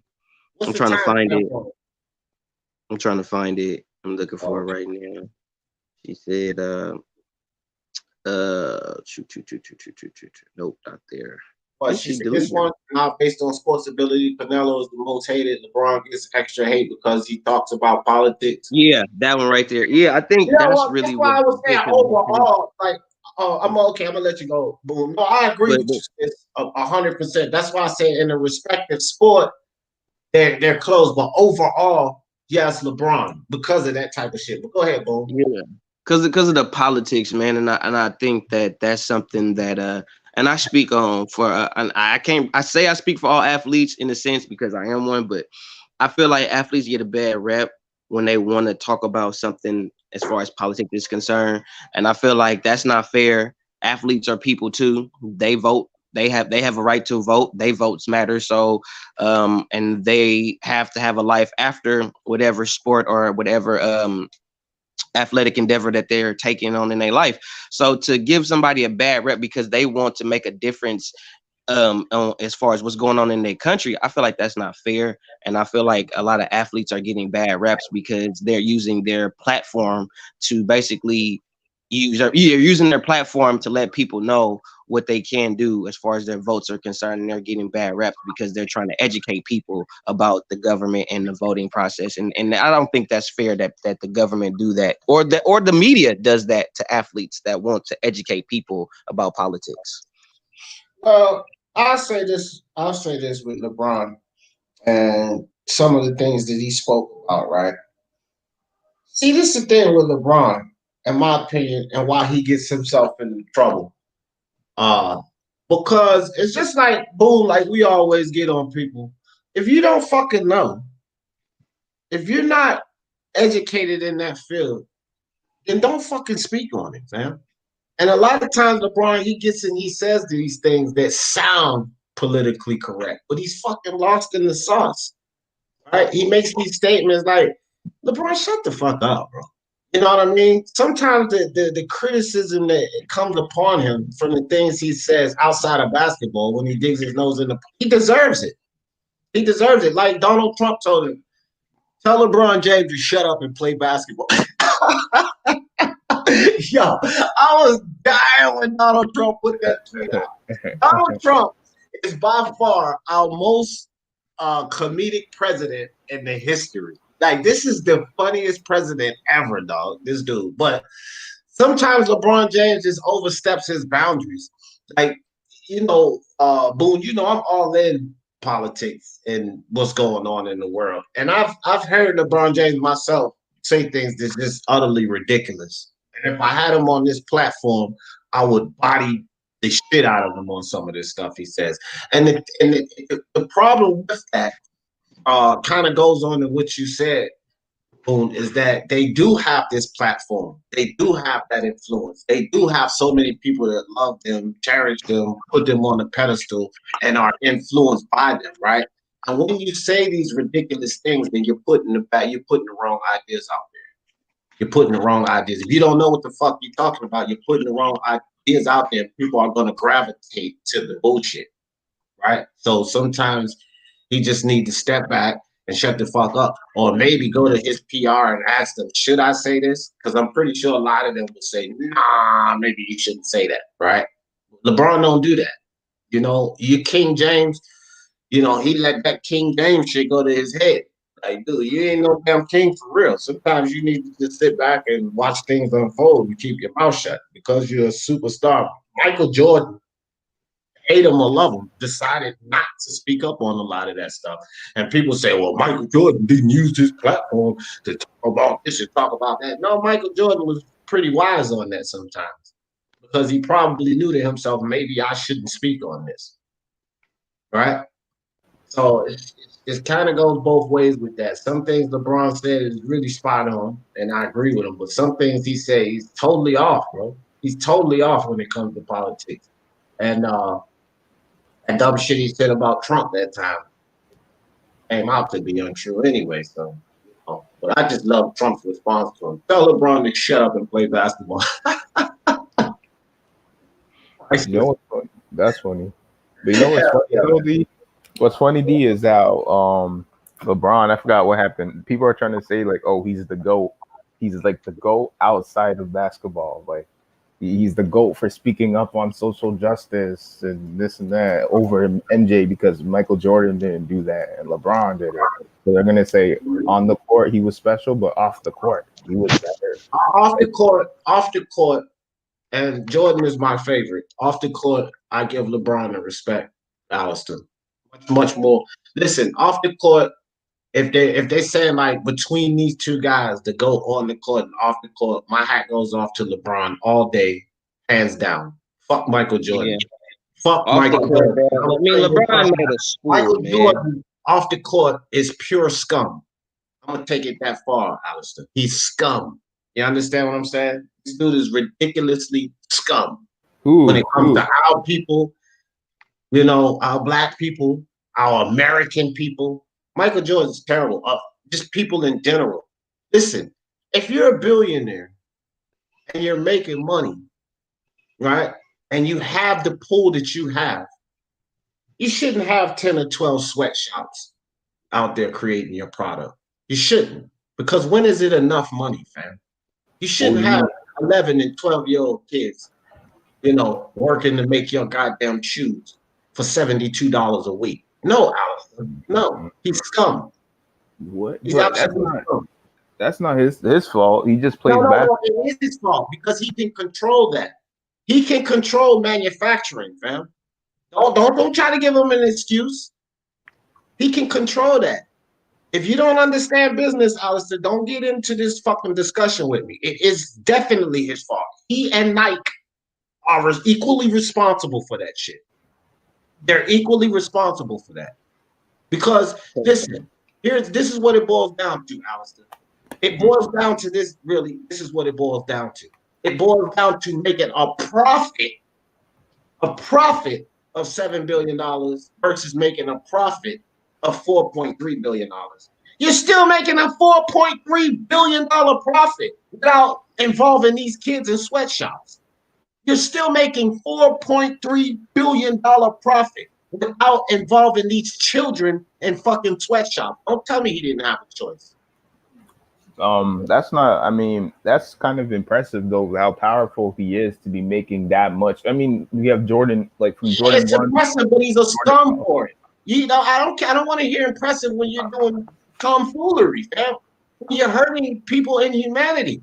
What's impressive about that? That's impressive business to you? Yeah, because like this is like everybody wears Jordans, bro. Like everybody. You put money before life, then. You're one of these people that put money before life. Well, like the thing. Well, like even if they weren't making Jordan shoes, they would have been making somebody else's though. So what? And then they're scum as well. But I'm not. You know what I mean? I don't put money over life. That's the first thing. And if people's lives are affected, especially children, just so that you can make money, Alistair, it ain't a fucking thing impressive about that, fam. Not at all. If children's lives are affected so that you can make more money, there's nothing impressive about that, Alistair. Nothing. Children are our future, bro. Children are everything. They should be on the highest pedestal. It's no world without the children, fam. You don't fucking do this to children so that you can make more money. It's nothing impressive about that, bro. Change it. Do your best to change your perspective on that. You can't look at a positive. I can't find any positive out of using children to make more money. Because no matter how you chalk it up, Alistair, that's exactly what he does. He uses children to make more money. I didn't see it. I didn't see it like that. But I mean, I guess it seems like it's very bad. I mean, of course, Yeah, it is very bad, fam. It's very bad, especially if you're knowingly taking part in that. It's disgusting, dog. It's disgusting. The problem is like they're in like third world countries and stuff like that, and they don't have a lot of money to begin with, so then they get taken advantage of and things like that. You think that Jordan and Nike could set up manufacturers right here in the United States, add jobs to this economy, but they would make less money, but they would still make a ton of money? Do you think that they could do that, Alistair? Like in America, Could they build manufacturing plants here to produce the same amount of shoes and then boost this economy, create jobs in this economy? Do you think that they have the money and the ability to do that? Of course they do. Of course they do. Probably it's not. Even hard. Probably not. He's a billionaire, dude. What the fuck are you talking about? I was in construction. It probably cost you $22 million to build an entire plant. He's a billionaire, and Nike has 20 times the money Jordan has. So what do you mean probably not? They could easily do it, but they choose to use sweatshops and children out of the country so that they can make more money. Stop.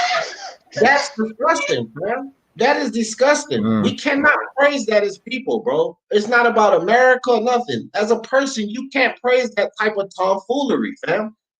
You can't. Like, to change your perspective on that, bro. I would say do what you can, do some research, look into it. Because I think you should change your perspective on that. We never put money and profit over children, fam. Let's not, or people, period, or humanity. And also to piggyback on what D said, do you know? Disgusting. Do you know who Jordan said he made his shoes for? No, what? He said he said himself, and I quote, I don't make shoes for the black community. He makes his shoes for rich white people. But the biggest consumers of his shoes are black people. But he did not make his shoes for us. That's facts. I mean, Freddie saved that bullshit, fam. You talking about I'm benefiting off of those sweatshops, though. I'm not creating them, fucker. That's the difference. I'm not a billionaire that's creating them, Freddie. It's a total difference. Just like I said, Jordan, Nike has the ability to build manufacturing plants here, right? Does D. Jefferson have the ability to do that? Motherfucker, I'm not worth $1 million. More or less $1 billion. Get out of here with that crazy shit.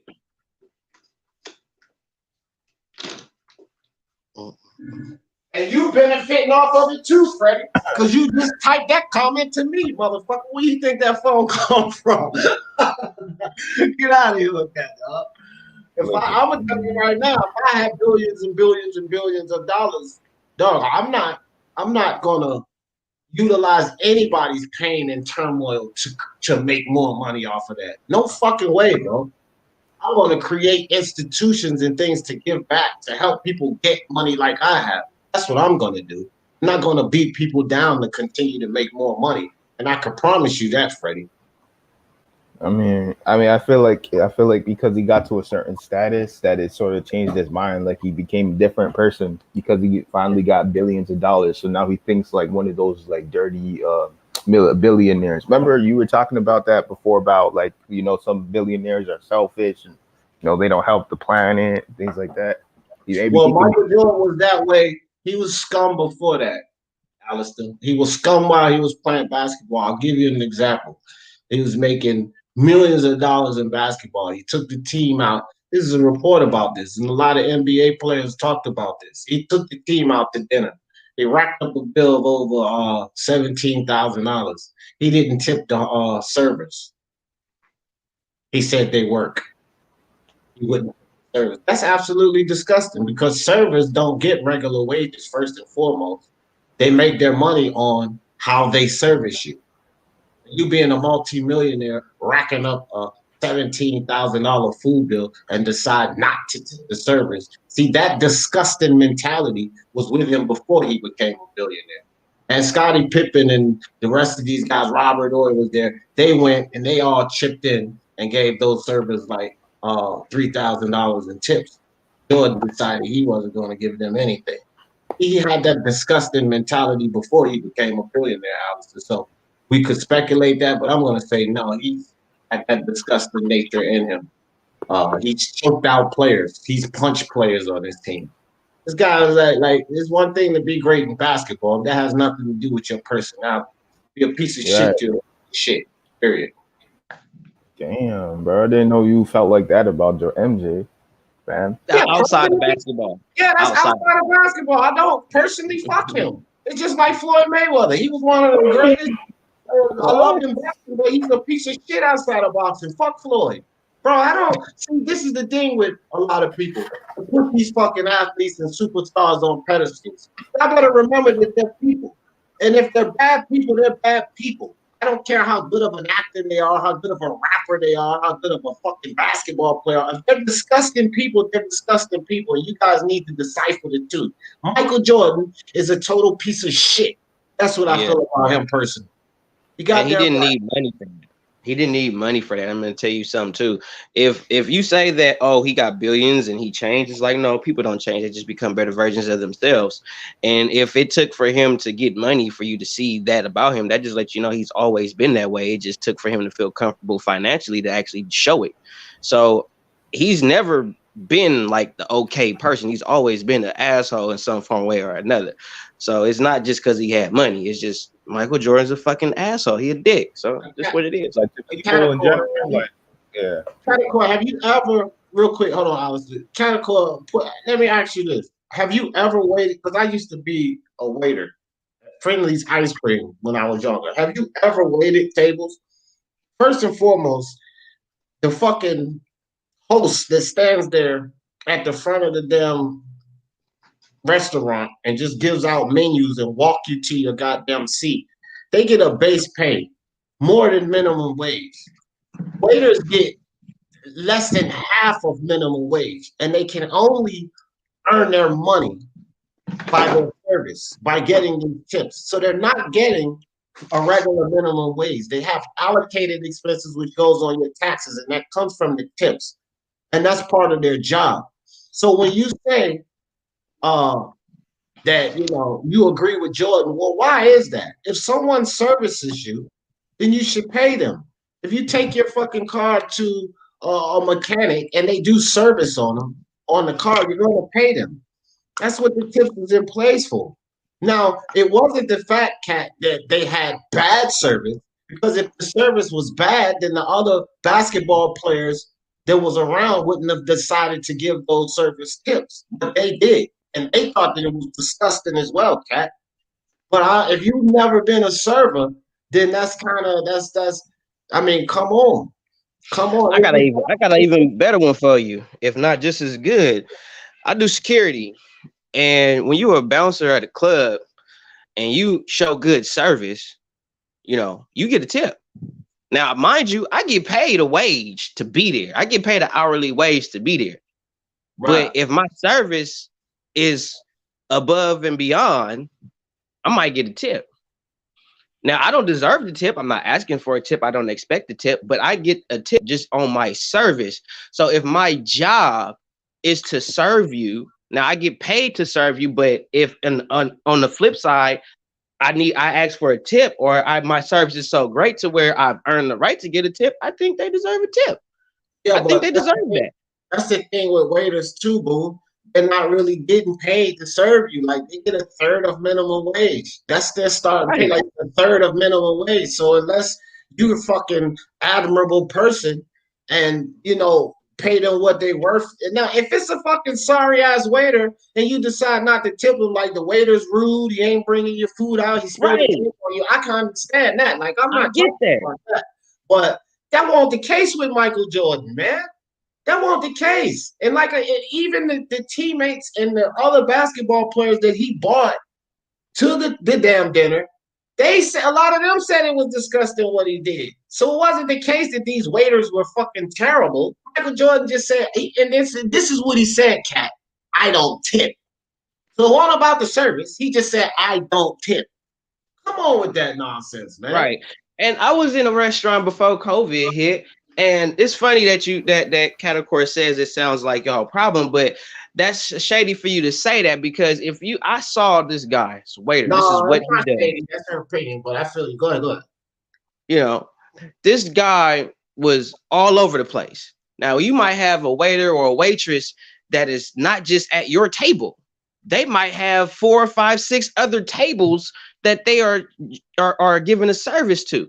Yeah, and right. If they're getting their food, this other person's food, and they're getting your food in ample time, and they're also giving you good conversation, they're very professional, like that person deserves a tip. If you see this man or woman all over the restaurant, waiting tables, taking orders, giving them food, being polite, being generous, being honest with you, letting you know, and coming back to you. I love when waiters come back to you and say, hey, how are you doing, ma'am? Do you need anything? Is there anything I can do? You need to drink? Right. I love that. Because a lot of waiters and waitresses don't have to do that. They don't have to check on you. All they got to do is take your order, go get your food, and bring it to you. They don't got to come back and do any extra things for you. But the ones that do that, you gotta have a sense of admiration for that. And them getting the tip is just your way of showing them that you appreciate the fact that they made you feel important to them. They made your order. They made you sitting there in this restaurant a priority. They made you a priority. So I think you should make it a priority to give them a tip. I've never been a tipper, and my wife can attest to that. I've never been a tipper. But if a waitress or a waiter is really just on the ball, my food is coming quick, it's hot, and they're coming back and forth, checking on my kids, checking on me, bringing little stuff, little pamphlets and stuff, I'm going to tip that dude. I'm going to tip that guy. Right. Some people could do it because... Hold on.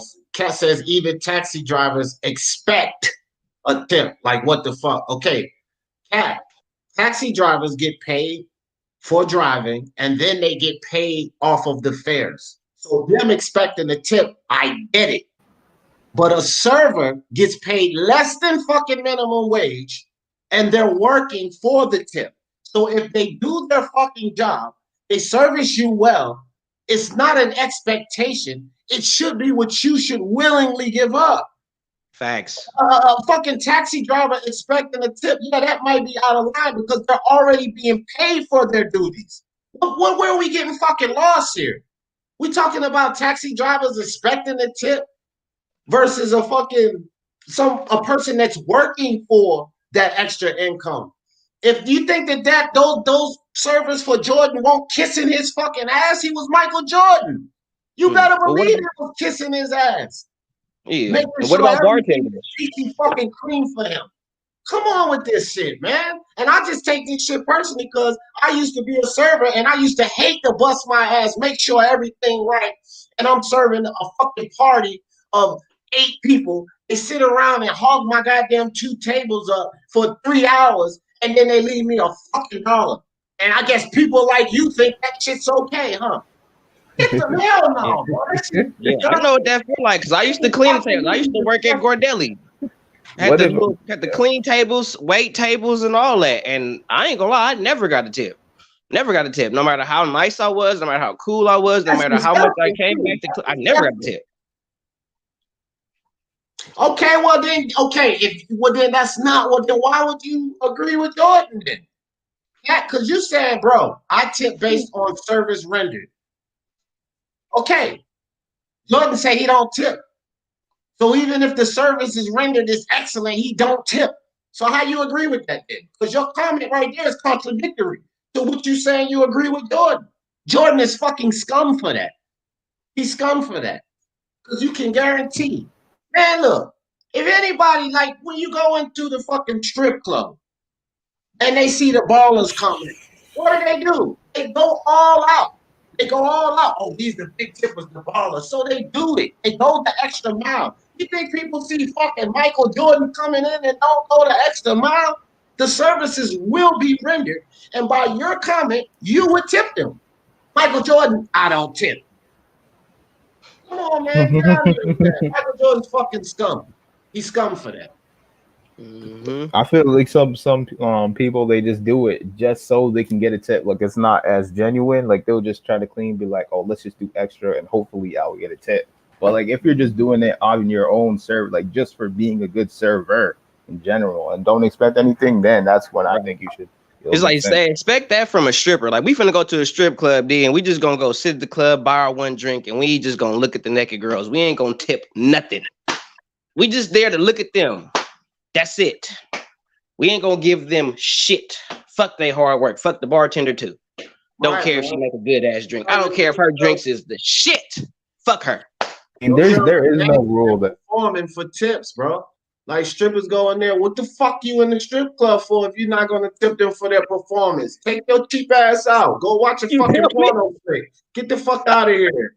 Going into the strip club, you're not gonna tip these girls. They're dancing, they're working. That's their job, bro. Yeah, that's their right. That's their job. So based on your logic category, we could just go up in there and just look at them. We ain't got to give them nothing. That's what they there for. Just keep the clothes on. You can, but those dudes are disgusting to me. Y'all disgusting cheap bastards. Because if you just want to look at some, go buy you a fucking Playboy magazine. You know what I mean?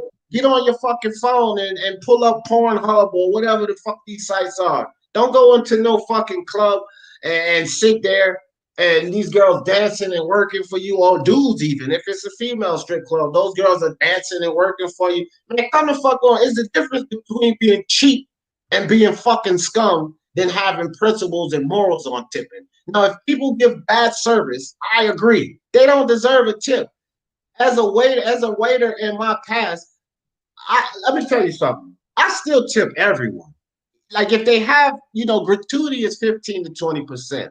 And if they do a good job, then that's what I deliver, 15 to 20%.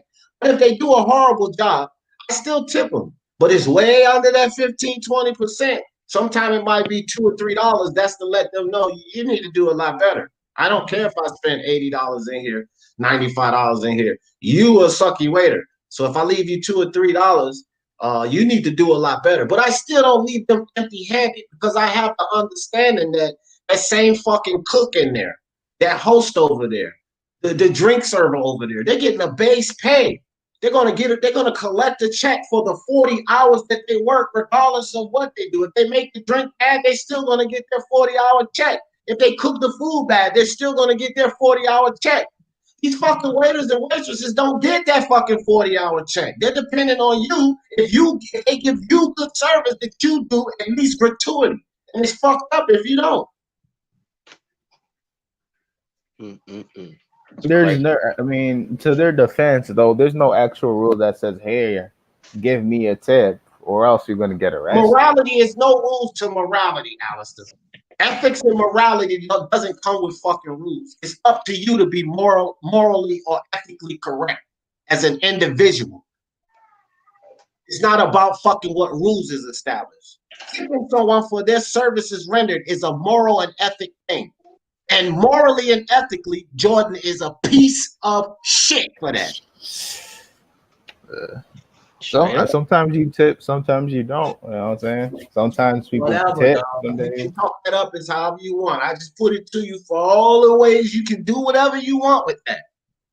If you know that somebody is working and they do a good job and you don't tip them, what the fuck does that make you? What does that make you? Fuck what any rules set down. What does that make you? And to piggyback on what D's saying, when you go to a restaurant, right? You said a restaurant, right?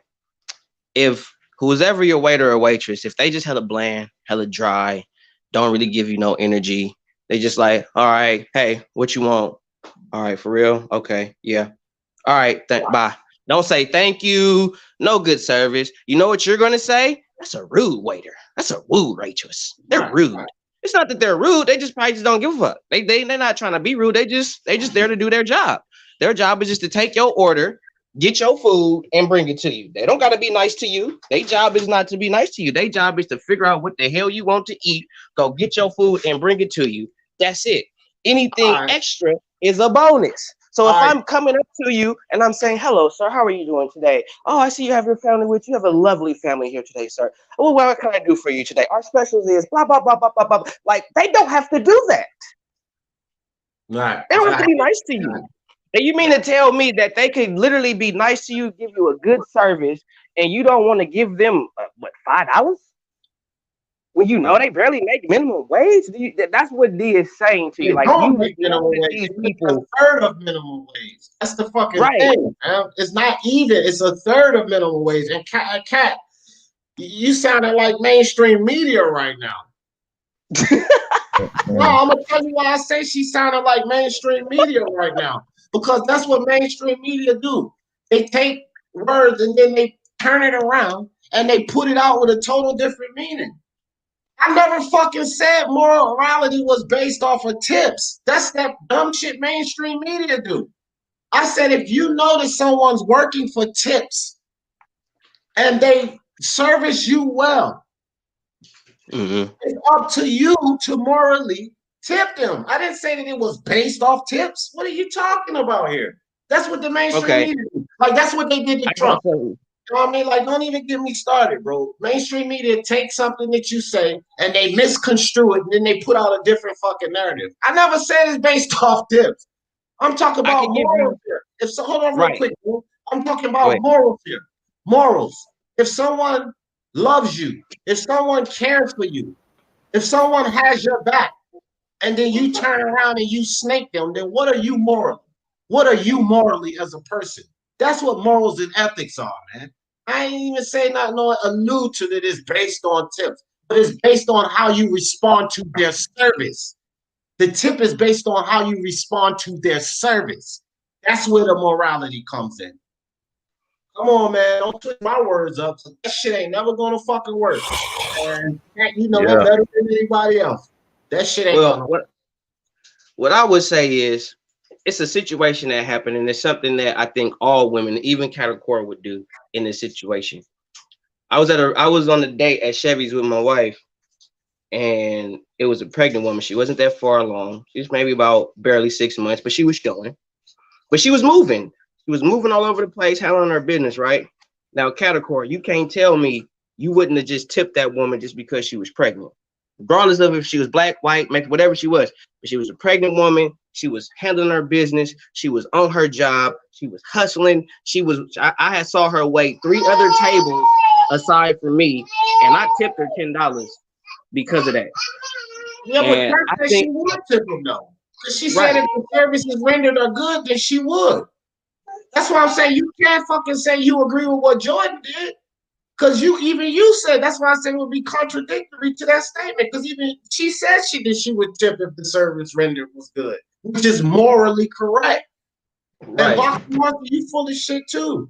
You just agreeing with Kat because you like the way she looked, fucker. I know how you are. You full So of you mean shit to tell too. me, Kat, you Talk would see about a fucking pregnant tip. woman, Boxer Monster full of it.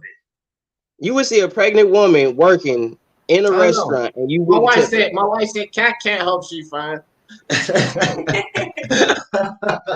Yeah, Monster just want to agree with him because he got googly eyes. Shut the fuck up. Talk about some fucking tip. You motherfucker, you tip me all the time. And I don't do nothing but talk shit to you. And you throw me money, so cut the bullshit out. Oh my God. Monster full of shit.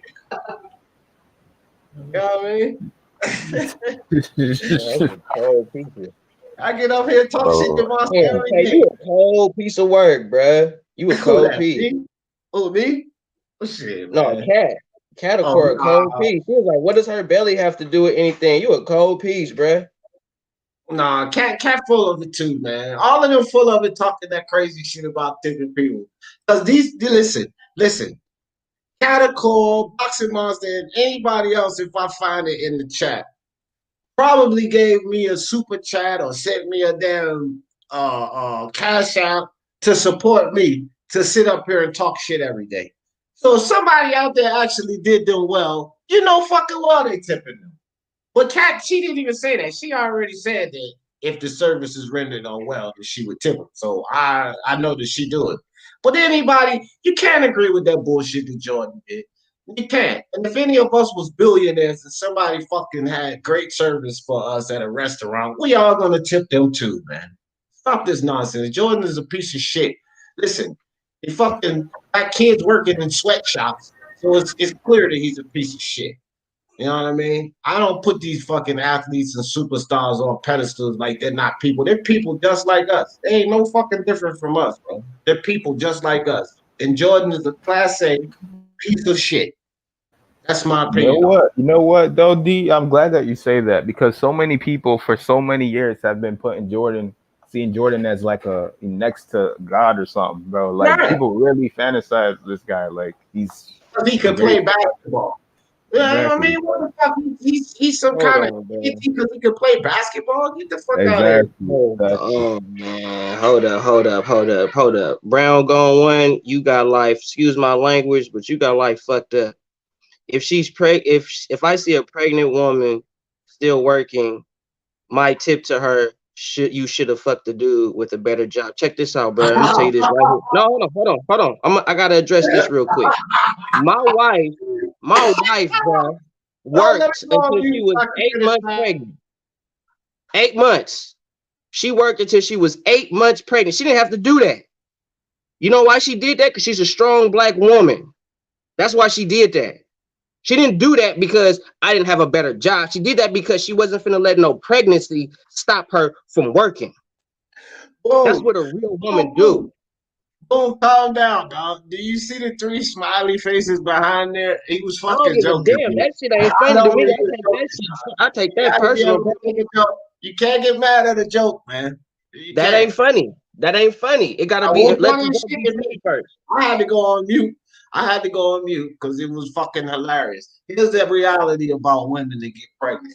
Uh, and I can attest to this, right? But I know what you're gonna say. I Hold know what on. you're talking about. But I'm Hold just on. addressing it from how I felt. That's all. Yeah, but look, check this out. Here's the reality. Okay, I don't know what that is, but here's the reality of women that work while they're pregnant. My wife, when she had my daughters, right? She can't do shit when she get pregnant. She really can't do shit. She feels real bad. She's sick and all of that stuff, right? She can't really move around well. But oh shit, I got a check for $23.81. I don't know what the fuck it was about or what it comes from, but hey, checks in the mail. That's good shit. So my wife, she can't really do a lot, right? She got, you know, a lot of women have morning sickness. Now my wife got all day sickness. So she can't really do a lot when she's pregnant. But some women can get out there and all the way up to like 8.5 months of their pregnancy be mobile as fuck, fam. So I don't think that like when it comes to women that work pregnant, I think that it's all about what they can do. Some women can weather the storm. I know a woman who used to walk to work and walk home. She used to work at Burger King and she got pregnant. She walked from work to home every day, 7.5 months into her pregnancy. Some women can Mm, do that. So, you know. right. Right. That's right. Brandon, what's up? Brandon said, I just to tip you because this chat is lit. See? Thank you, Brandon. Appreciate you, y'all. Yeah, thank you. See? Services rendered, fuckers. You see that? I got a good chat and I make people happy and they tip me. Now, fuck you, monster. What's up, Jack? Come on. I know you get ready to yell at me. Let's go. No, I'm not gonna yell at anybody. I'm not gonna yell. No, but okay. So I travel back and forth from Jersey to New York. Well, used to, not anymore. And like anytime we go to restaurants and anytime we go to a lounge, like usually like when we go to the lounge, like you know how they take you to like sit at your table or whatever. They expect you to pay for everything then, including a tip. And I'm like, bitch, hold up. You haven't done anything. All you did was sit me at my table. Like, wait a minute. What you talking about? I have to tip you now?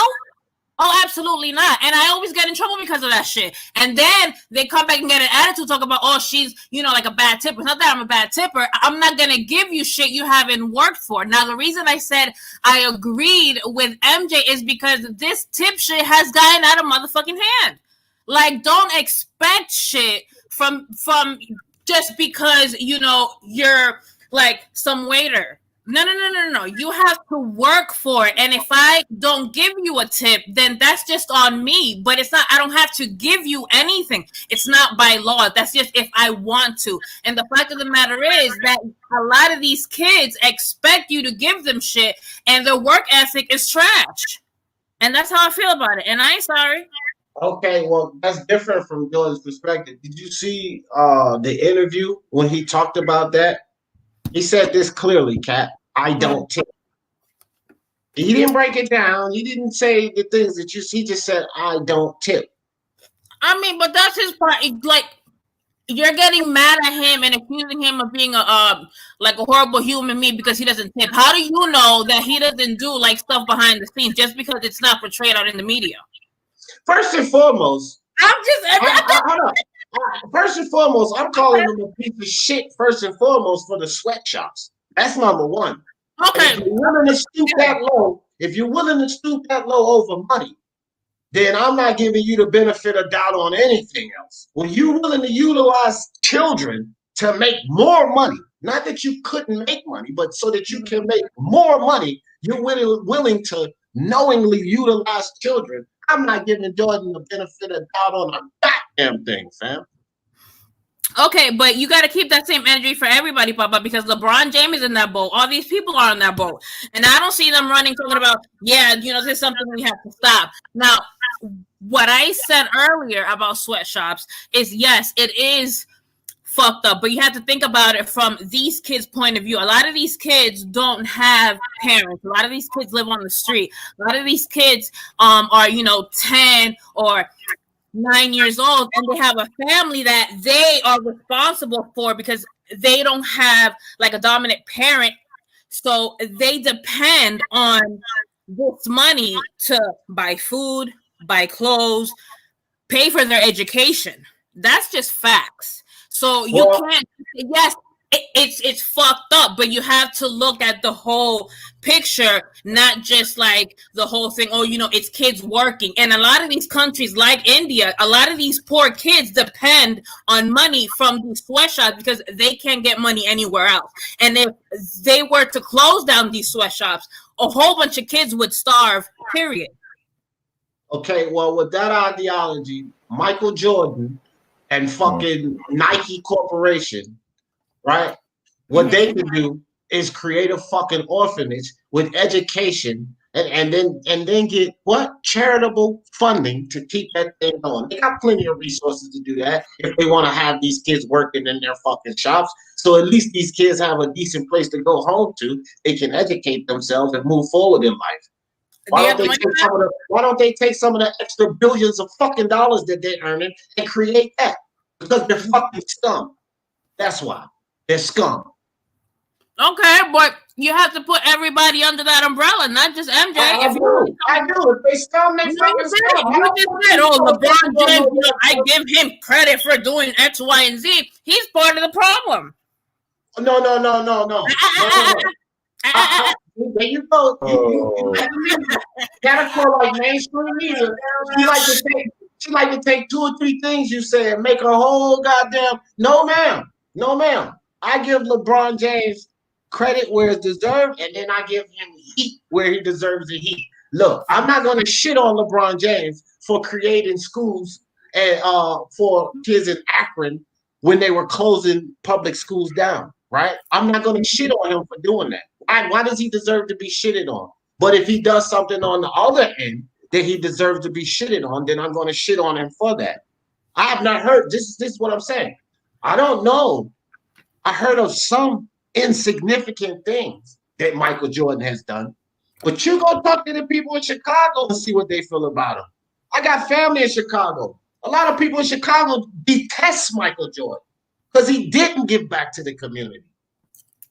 They detest this man, right? LeBron James does a ton of shit out here in Ohio. And I know for a fact that he does a ton of shit out here in Ohio, right? And LeBron James, unlike Jordan, the Jordan brand, he doesn't have a percentage of what LeBron James, but that solely relies on Nike. He has a contract, right? Jordan has a part, he plays a part in that business. He's a part of the Jordan brand. So it's a different level there. right? Yeah.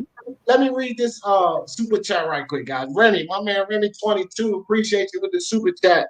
He said, I had this conversation with my significant other on my Jordans, and I agreed to downgrade the $100 shoes. The other 375 pair I get. Damn, Remy, you getting it, ain't it? The 375 pair I gave to charity for reasons like sweatshops, etc. Hey, good shit. Good man, Remy.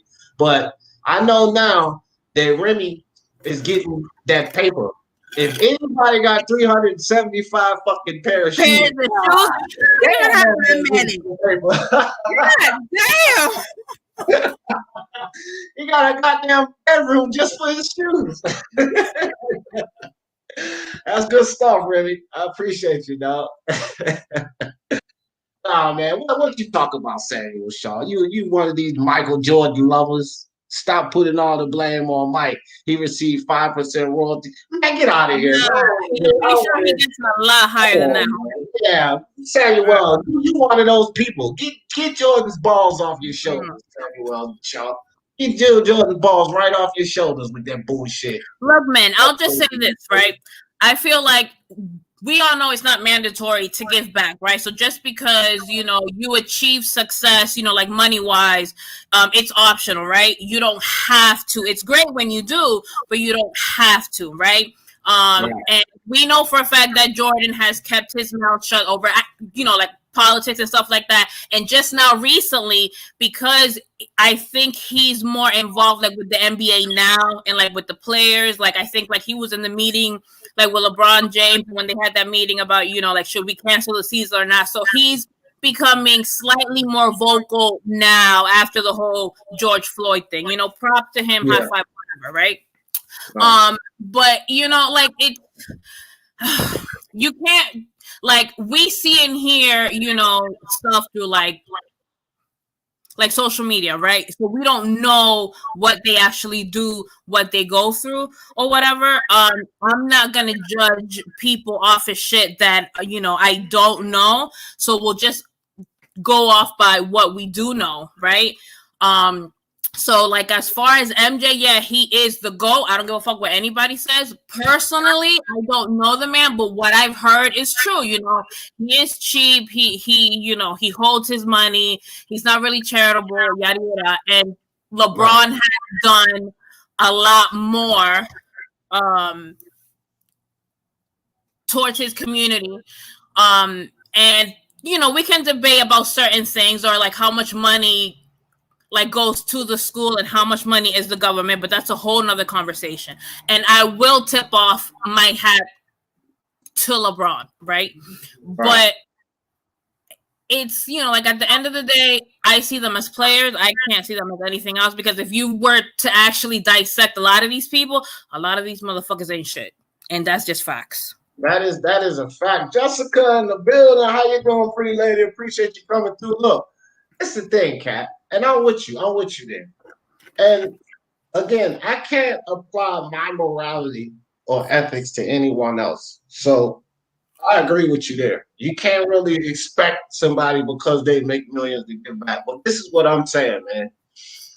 Morals and ethics, right? In my opinion, it's sort of like, come on, it's almost cut and dry, right? When you got millions of people who love you and follow you and watch you, you got to understand Michael Jordan, you fuck, and anybody else like you.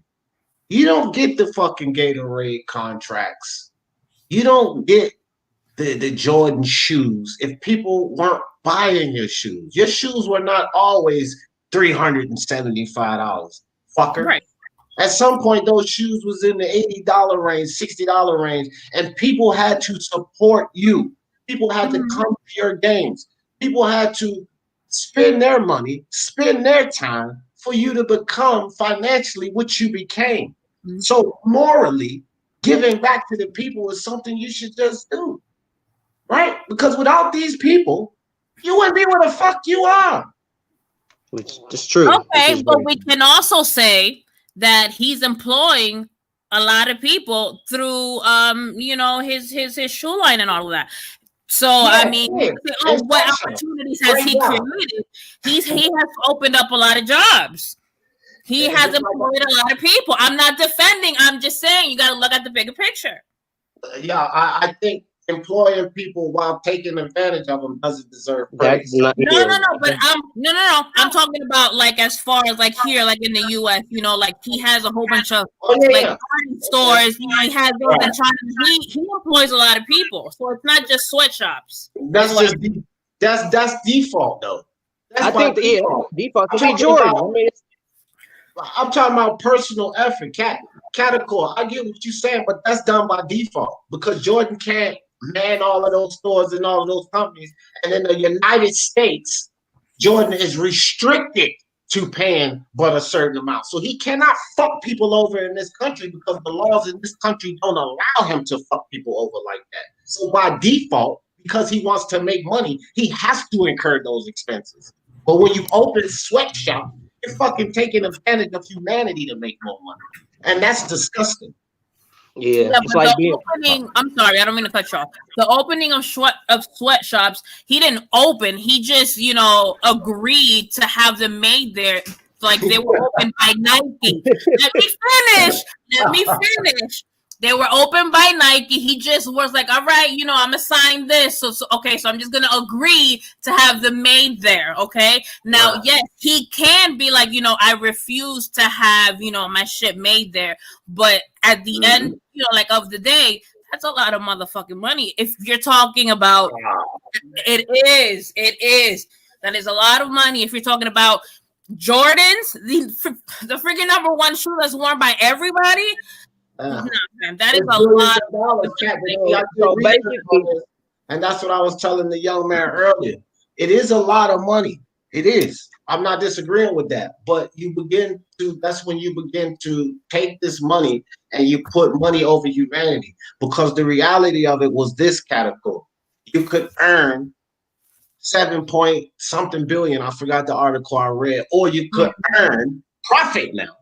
4-point-something billion. So because you wanted to make 3-point-something billion more, it's not like you would have went broke. It's not like you would have taken a loss. Because you want to make 3-point-something billion more, you take advantage of children. We live in a capitalist country, baby. Welcome to America. Fuck America too. How many times you heard me say that? Like, I'm not going to praise none of these motherfuckers for doing that. None of them. That shit ain't even cool. Like, I can't even get behind it. If you believe in God, then you can't believe in Jordan for that shit. How about that? Wait, what? Well, there's people worse than Jordan. There's people worse than Jordan. Do I need to break that down? No. I didn't. I said if you believe in God, then you cannot believe in Jordan for doing that bullshit. For taking advantage of children to make more money. Not just to make money, to make more money. It's not like he's really losing anything. It's like it's just like what you said. They wouldn't have lost. It's not even a loss in finance. He literally said, okay, look, man, you can make an extra $3 billion if you let these kids do it. You know what I'm saying? Ain't nobody tripping on them. Like what you said, Cat. They got to feed their families. They got all this stuff they got to do. Get these people little jobs. You know what I'm saying? Ain't nobody worried about them. Ain't nobody thinking about the hard labor. They don't see the labor, though. You can say they doing this for this, but you're not seeing the labor. They got videos of them in the labor doing that in the hot. They don't got good working conditions. If it's 100 degrees outside, they got to deal with that. They ain't got AC. When it's below zero, they don't got no heat. They still got to work in harsh conditions. They still got to make them shoes in harsh conditions. Imagine if that was your child or my child. I wouldn't be cool with that. Even if they had to, I still wouldn't be okay with that. So to know that that's what's going on and to know that they're doing that for your brand and you're okay with that, we shouldn't stand for that. We shouldn't stand for that. You're saying that as an American. I'm looking at it from these kids that don't have any of the shit that we have, that depend on that loose change that they get from these fucking sweatshops. That's where I'm coming from. You can't. It's a government issue in those countries. That's the fact, right? Because they can't just go elsewhere and say, hey, I'm going to open this shit up. No, they have to get permission from that country to get shit done. That is that's a whole of the big picture that you're not looking. I understand where you're coming from, but at the end of the day, taking that shit away without a backup plan, it's the fucking worst idea in freaking. That's not our fault. That's not our problem. That's not our problem. If that country has a problem financially solidifying itself, that is not our problem.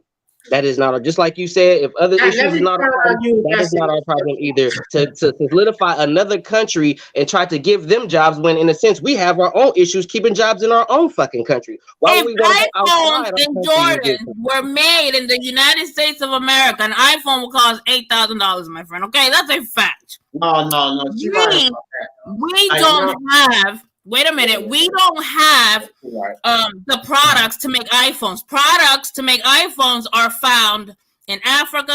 They're found in China. They're found in India. We don't have none of those resources. That's the main. And yet we're the most technological country on the planet. Because we still are. We're going to bring it over here. What are you talking about? We're not going to go into history right now, my friend. I'm not talking about history. Hold on. Before you go back and forth with her. She exactly right, bro. Because I've already researched this on not just iPhones, but a lot of just simple appliances and shit that we use in this country, like just the simple shit, boom. You would be surprised, man.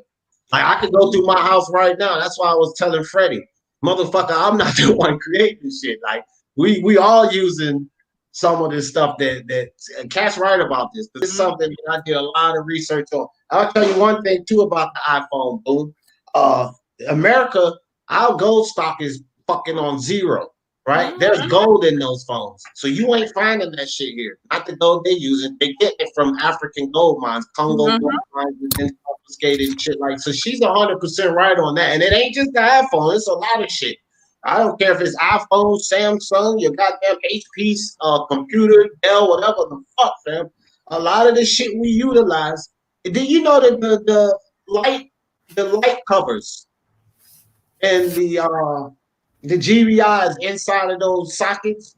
Man, all of that shit is coming from these kind of shops. It costs so much money to create these things in America that $200,000 home, if it was all American based and built, that shit would cost you like $3.6 million, man. No bull. It's not like Jordan, man, like MJ. I feel like sometimes it looks like you're hating though, D, because I think people could say whatever they want about MJ. At the end of the day, he was poor himself, and he got here due to hard work, dedication, like Floyd Mayweather. And he was the best at what he did, and he worked his ass off for everything he had. So even though people could say whatever they want to, I mean, the man's earned his position, and there's nobody else in the game of basketball that's played like him. And God gave him that gift for a reason to use it, and now he's rich, bro. So people say what they want, but basically, it doesn't matter about in this day and age. It doesn't matter about being moral human being. It just matters about the greatness that you display to the world. Like Michael Jordan could be the worst person, and I'm not saying like I know him. I'm just saying in a sense, he could be the worst person that we all know. Floyd Mayweather could be the worst person that we all know. We will dismiss all of that. We will dismiss all of that because of the entertainment factor that we were given from this individual. We will dismiss who they are as a character. We'll dismiss all that just because we like the way he could punch, or we like the way he could shoot a basketball, or we like the way he could throw or catch a ball. We will dismiss who they are. But nobody would dismiss me for who I am because of who I am on YouTube. Nobody would do that. But yet and still, because Floyd Mayweather or Michael Jordan gave us some of the best memories, basketball or boxing we can have, we'll dismiss the fact that Floyd don't really do nothing charitable for the whole entire Black community, really. We'll dismiss that Michael Jordan never did anything for the Black community, ever. We'll dismiss all that because of him winning 6 championships. Chicago don't even really like Michael Jordan that much. But yet and still, we'll still give praise to the man in the city that he won all his championships in, don't even give him the utmost respect. They still do in some places, but not to the level that you would think. So, hey, yo, what's going on, man? What's going on, bro? Oh, Lord. Who was that? We got Kelvin Jefferson, man. You know what I'm saying, bro? But the OGs in the house, bro. Hold on, bro. What are y'all talking about, bro? You can have it, Cat. You can have it. Go ahead, Cat. I'll sign it over and send it right to you. I want to send a shout out real Oh, quick to shit. Samuel Shaw, man, putting in that real work, bro. Samuel Shaw, I think Samuel Shaw, you know what I'm saying? He deserves a shout out. He's doing Hey, a look at lot for all the of y'all community out here, bro. on the panel. Oh shit! Shut up, El Jefe. Shut up. We got Queen Lisa in the building. We got Queen Cat. I'm gonna kick all y'all off. I got the ladies on. I'm gonna kick all y'all off. I'm gonna kick El Jefe out. Nah, bro, don't kick me out, bro. I'm going to mute. Hold on. You got that sultry voice. Go ahead, girl. Speak. Hey, What's up? Hey, hey, hey. hey, how's everybody doing? Listen, don't kick nobody off. I'm No, I was just joking, Lisa. I yeah. was just joking. Hey, everybody on the panel. It's good to talk to everybody. What to do? What the business is? Yeah, man. Did anybody ever tell you sound like Queen Latifah? Yes, Girl. No, she sounds better than Queen Latifah. I'm definitely a New Jerseyan, New Yorker.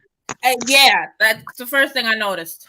I noticed that about Kat and Lisa when I first heard them. Them niggas from New York. I wouldn't be surprised niggas from Brooklyn or some shit. I like Cat and Lisa because they keep it a buck. Matter of fact, let me tell you something. All the ladies that come through here are official, man. I don't have like all the idiots and the morons and dickheads that come through here are men. Let me say that right now. All of them. I don't have any ladies that come through here that it's not official. And I'm not just saying that because it's Cat and Lisa. It's just the truth. I look at their comments and listen to the things they say. When you hear all of this outlandish shit, it's people like El Jefe and El Dog, sometimes even me. You know Oh, what I'm leave El saying? Jefe alone. That's all. That's all. That's my nephew. Leave him alone. Yeah, I appreciate that. I Who, appreciate that. El You know what I'm Jefe? saying? Oh, I come with look, facts, man. I need to stop playing nobody with me. loves El Jefe more than D Jefferson. No one. I don't think nobody loves El Jefe more than D Jefferson. El Jefe is our baby, so we nurturing him. There Okay. you go.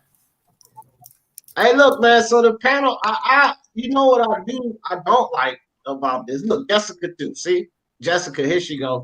Lisa in the house. Her voice matches her sweetheart. See, official comments. Always official comments from the ladies. Thank you. But look, Thank you, Jessica.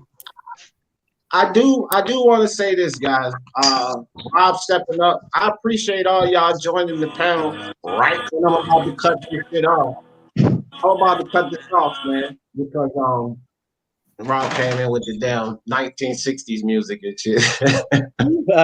Mr. Sandman, bring me a drink.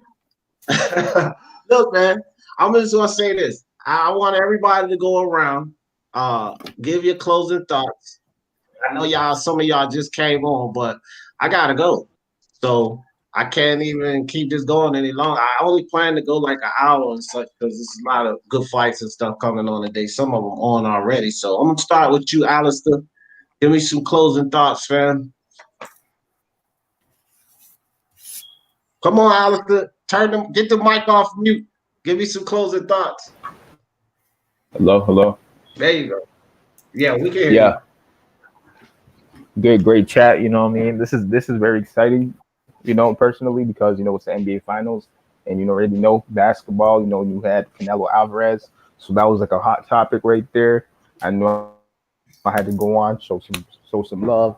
And I have to disagree real quickly with Boom Man about how LeBron can't play in any era. I feel like LeBron could dominate any era that he wants to, and he's always the number one option. All right, good talk. Peace. Yo, D, I have to just commend you. Thank you for joining my live. I really appreciate you, man. Oh yeah, no doubt, Ron. I would have stayed longer, but I had to do a couple of things to set this live up, bro. No doubt. And I know that I got punch drunk over there. It would be very finesse of you to let me talk to this person because it's been long gating, and you're gonna have all right, next live, I promise you can do it, but I gotta get ready to go. So you're about to leave? if you could, that's fine. yeah, I'll get ready to close it down. I just wanted some I'm closing glad that thoughts. you let me on then. Man, I feel so vulnerable right now. I feel so terrible. Yo, It's all so good. for everybody out there, I just want to say, hit like, subscribe, and at the end of the day, when you get out of this channel, this is what I want you to think about. I want you to think like this. When you come to the channel, when I come to the channel, this is what it is. This is how we roll. Hit the like, hit the subscribe button, throw those super chats down. Yeah. Appreciate you, Rob. You know you always welcome, That I dog. speak. Thank you so Oh, much for letting me on the channel, bro. I appreciate Yo, you, bro. man. I gotta say, man, great stream. I didn't catch it, bro. I was in the move. You know what I'm saying, bro? I was in the hood. I was driving, man. You know what I'm saying? But I was listening, bro. Y'all had some great conversations, bro. I wanted to speak about that Navarrete fight, bro. Navarrete is top 10 pound for pound, bro. Stop playing with Navarrete, bro. You know what I'm saying, bro? I see a lot of hate for Navarrete out here, man. But he did his thing, bro. He is the future of boxing. He will be undisputed at 126. Nobody could beat this man, bro. I want to tell Rob, man, Rob, shut all that soft shit up, bro. You're acting like a weirdo yesterday. All right. Enough of that. Thanks, Yeah, but shout out to the people out there, man. Fuck Rob, bro. Oh my God. You just had to get that off. I knew it was coming. Boom, give me some closing thoughts, dog. Yo, Oh God. shout out to everybody in the chat. Shout out to everybody on the panel. Kat, we need to get together more often and have some conversations, man. I like really chopping it up with you. I can fuck with you. Thank you, D, as always. We got to wrap. I got to talk to you about some stuff. Just want to check in with you real quick. I'm gonna call you as soon as I get off here. I'm gonna call you. Yeah, and on the real, it's just appreciate for being on here. Thank you for having me. And as always, like I said, and then or to address old boy's comment before I go, the reason why I said LeBron would not make it in the old era is because fouls were not fouls then. And the amount of fouls that LeBron claimed he get now, oh my God, he wouldn't make it. That's why I say he wouldn't make it. Skill set wise, yeah, he could play with them, but because of the physicality of the game of that time, of that era, and the way LeBron plays now, it's too soft. He wouldn't make it. He just wouldn't make it. But like I said, thank you, D, man. God bless everybody. God bless Kat, the panel, Lisa Bills, everybody. Shout out to the whole panel, MBBC in the building. I'm out. Deuces. All right. Thank you. Appreciate you. All right. I left the best for last. Two ladies. Catacomb. Give me some closing thoughts, sis. Lito, I've been like school's back in session, so I haven't been like on YouTube. That's why I've been like away. But I had time today. So look, man. I feel like Canelo doesn't get like enough respect because he, gets some more hate. Like as far as LeBron, it's more because of like his outside work. It's not just sports. So sports based. And I really wouldn't or couldn't see him playing in other eras, because I have to agree with Homeboy. It's just like a different game. It's like I don't see him adjusting. But as far as like the sweatshops and all that stuff, that's a whole nother conversation that you need to have. Let me know and I'll get on here. And I'll talk to you whenever. Lisa, honey, it was nice hearing your voice, and hopefully we can do this again some other time. Yes, definitely. Likewise, sis. Bye. Appreciate you always, Catacomb. Thanks, Kat. All right. So, Queen Lisa, give me some closing thoughts, sis. Yeah. Thanks for having me, D. And I'm so grateful to be a part of the Speaking Mind Sports Talk. Family. And I would just like to say, when you're on top, it's always some hate. So Canelo's on top, LeBron's on top, and there's always going to be people coming at you. You're going to be under scrutiny. You're going to live under a microscope. And they shouldn't even worry about that. I don't think they do. I really don't. Think they, yeah. I don't think they pay too much attention to it. You gotta have thick skin to be on top of any damn thing. I don't care if it's entertainment, sports, whatever, politics. If you on top, you're gonna get some hate. That's just how it is. It's a part of being on top. Exactly. And Yeah. yeah, so enjoy the fights today. I don't know where to find these fights today. And you we in the DM. And do you follow me on Twitter, Lisa? Oh, I don't do Twitter. Do you got Facebook? Well, I know what you got. I know what you No, got, Lisa. no. You got No. an email. So Okay. email me at speakyourmindsportstalk@gmail.com, Okay. and I'll give you 3 places to find the fights. Okay. All right. All right. Peace, No D. doubt. Thanks. Appreciate you coming through. You know you're always welcome. Yes, thanks for All having me. right, everybody. No doubt. All right, everybody. Y'all know how it is. My final thoughts is this. I love all of you guys. And it was a really good live today. I really only wanted to be on for like an hour or so, but we can't do that here, man. We always get into these conversations and then they get deep and stuff. But with LeBron James and Canelo Alvarez, Lisa pretty much summed that up. You know, when you're on top, it's just a part of the position. Like when you're number one, you're gonna catch some hate. Everybody's not gonna love you. I used to be in management for 13 years or so. And I gotten to the point where I actually ran an entire firm. I was the top guy. I didn't have any bosses, only the owners. And I had a lot of people that hated me. You know, it was a lot of people that loved me. It's like a love-hate relationship when you're on the top, right? That's just how it is. But just like I said, you gotta have thick skin. You can't get emotionally involved in people not liking you, because when you're on the top, people are always not gonna like you. The hate fanboys are surely going to be present. And that's pretty much what we were talking about today. But everybody enjoy the fights. I am going to do some live commentary on a couple of fights tonight. So y'all come join me. Jessica, that message was to you. I will be doing some live commentary on a couple of fights tonight. So, you know, if you have the time, you can slide through. And hey, Speak Your Mind Sports Talk family, like Lisa said, you know, everybody's welcome to click that link anytime you want to come up and share a thought. And I appreciate all of you guys always coming out and supporting the Speak Your Mind Sports Talk family. And we will do it again later.